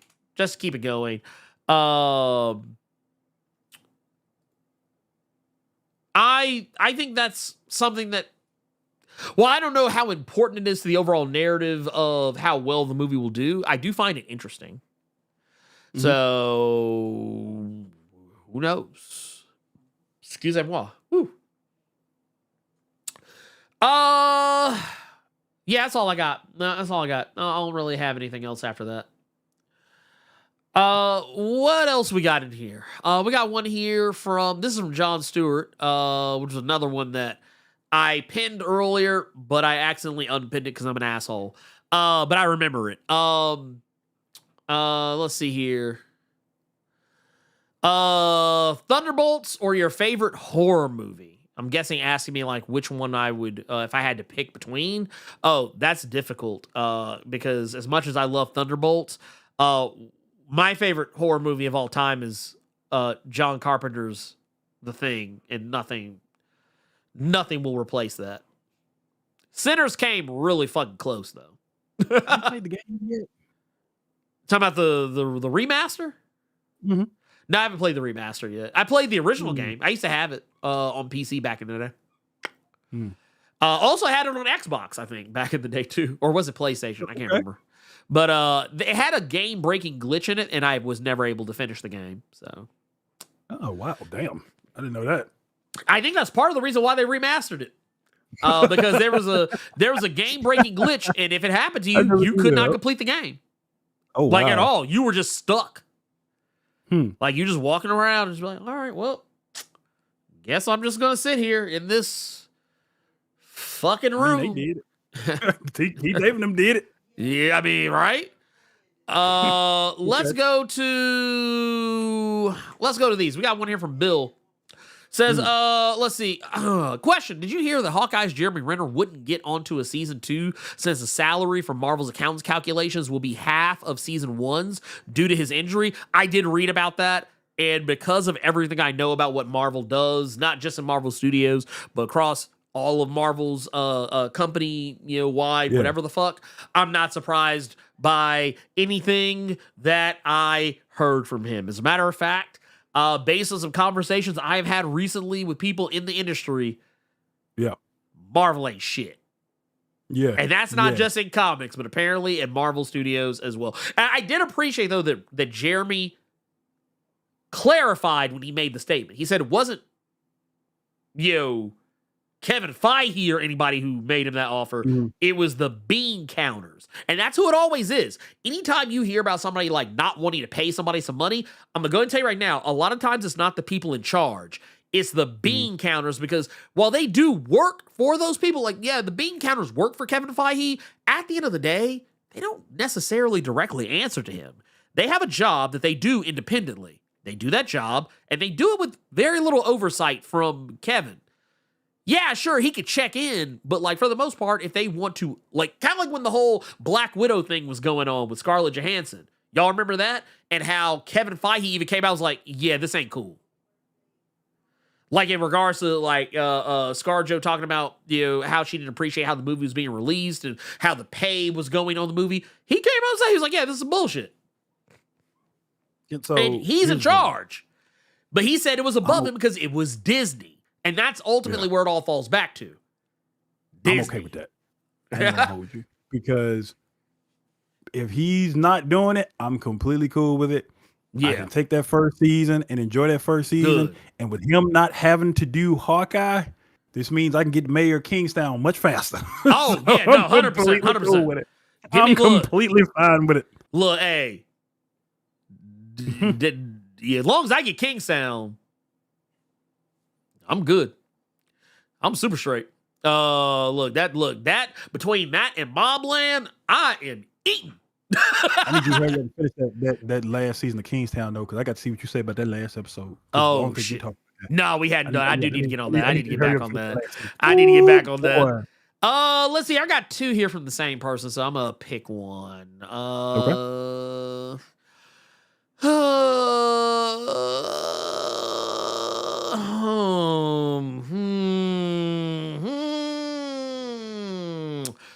I tell you what, we're gonna go with this one. Bam. It says, regarding superhero movies, specifically Marvel, does early fan hype plus announcements hurt long-term hype?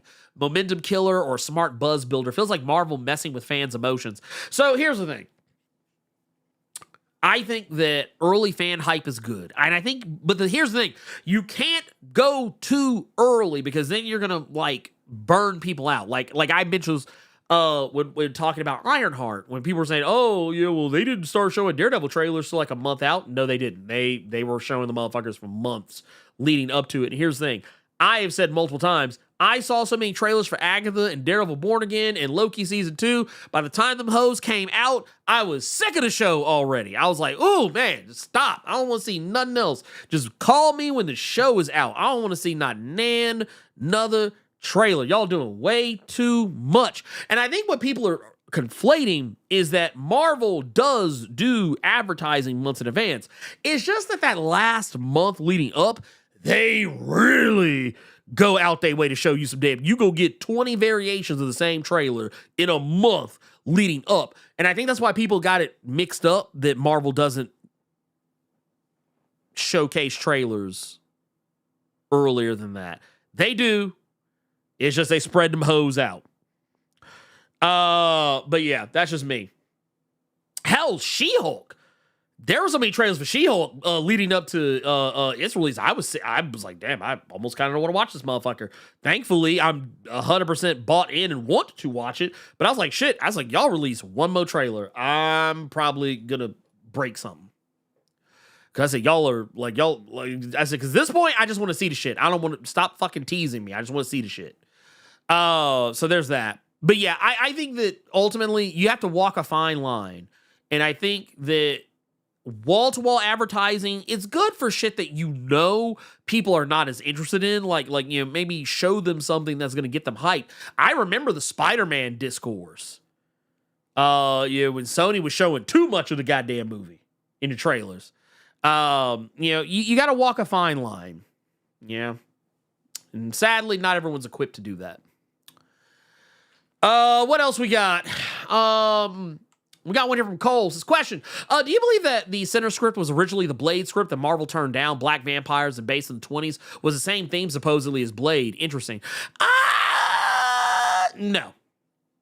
Maybe not. I don't think so. I feel like this was always an original script. I mean, I don't know. Maybe Ryan Coogler can prove me wrong, but I feel like, especially considering like where the movie actually landed. Being under the Warner Brothers banner. Nah, I think this is. I think this was always his own thing. I think it just was kind of a happy accident. Why was up? I can't do it. Well, I was trying to reach as far as Cole was reaching with that question. Fuck. Oh shit, my bad. Oh man, be careful when you gonna throw your shit out. Wilbur Robertson here says, what if the upcoming Marvel DC crossover was by way of the Absolute and Ultimate universes? I think totally, like, honestly, I think that's what people were hoping for. Mm-hmm. Where'd it go? Here it is. I think that's what people were hoping for. Oh. When they saw this right here. Who would catch the fist first if that was the case? Who would catch that green fist first?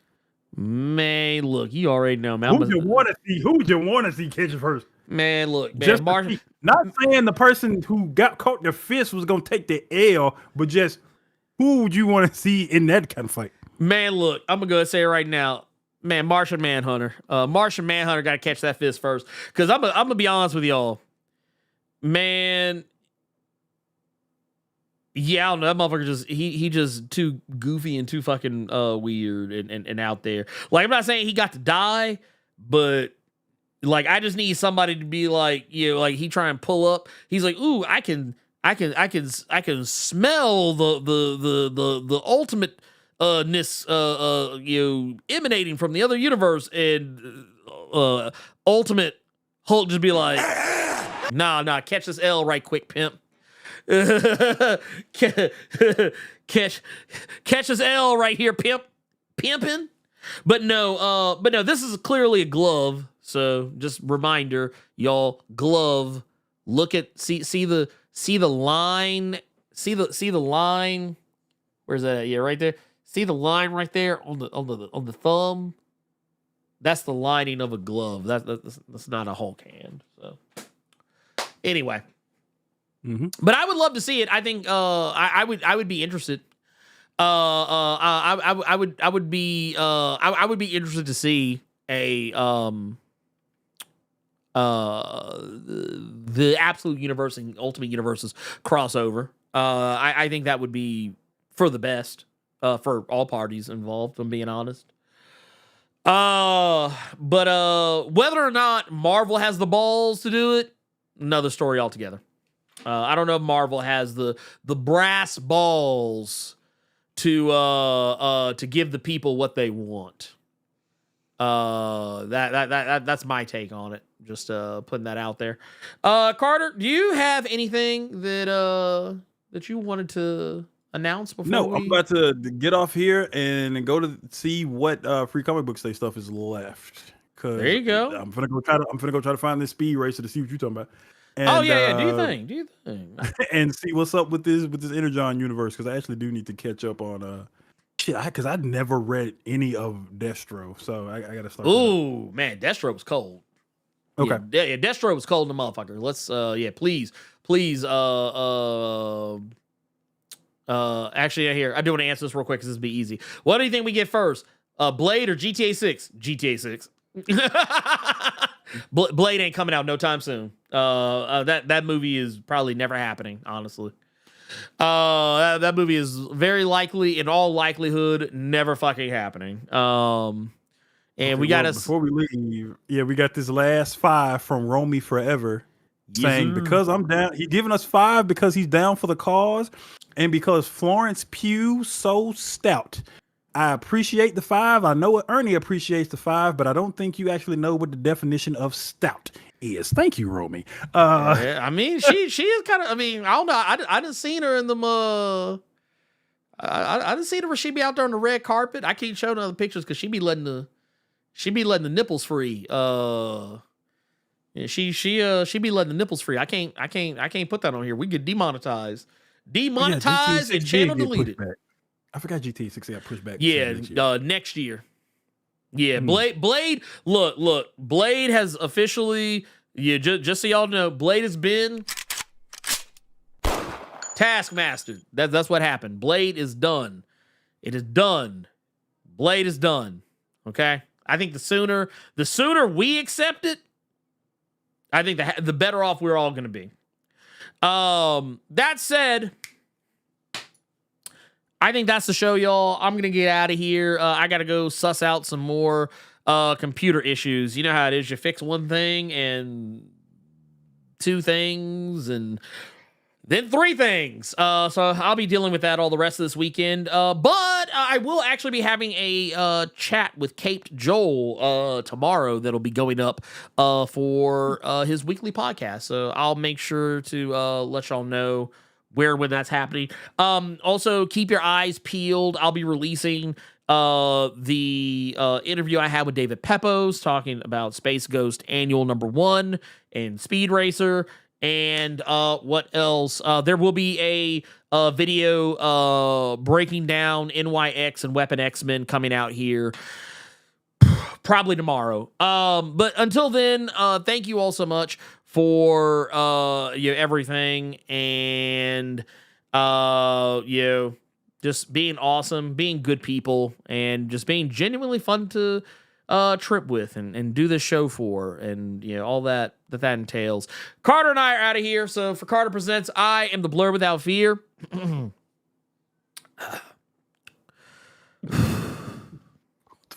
And Taskmaster, you can go to hell. Bye.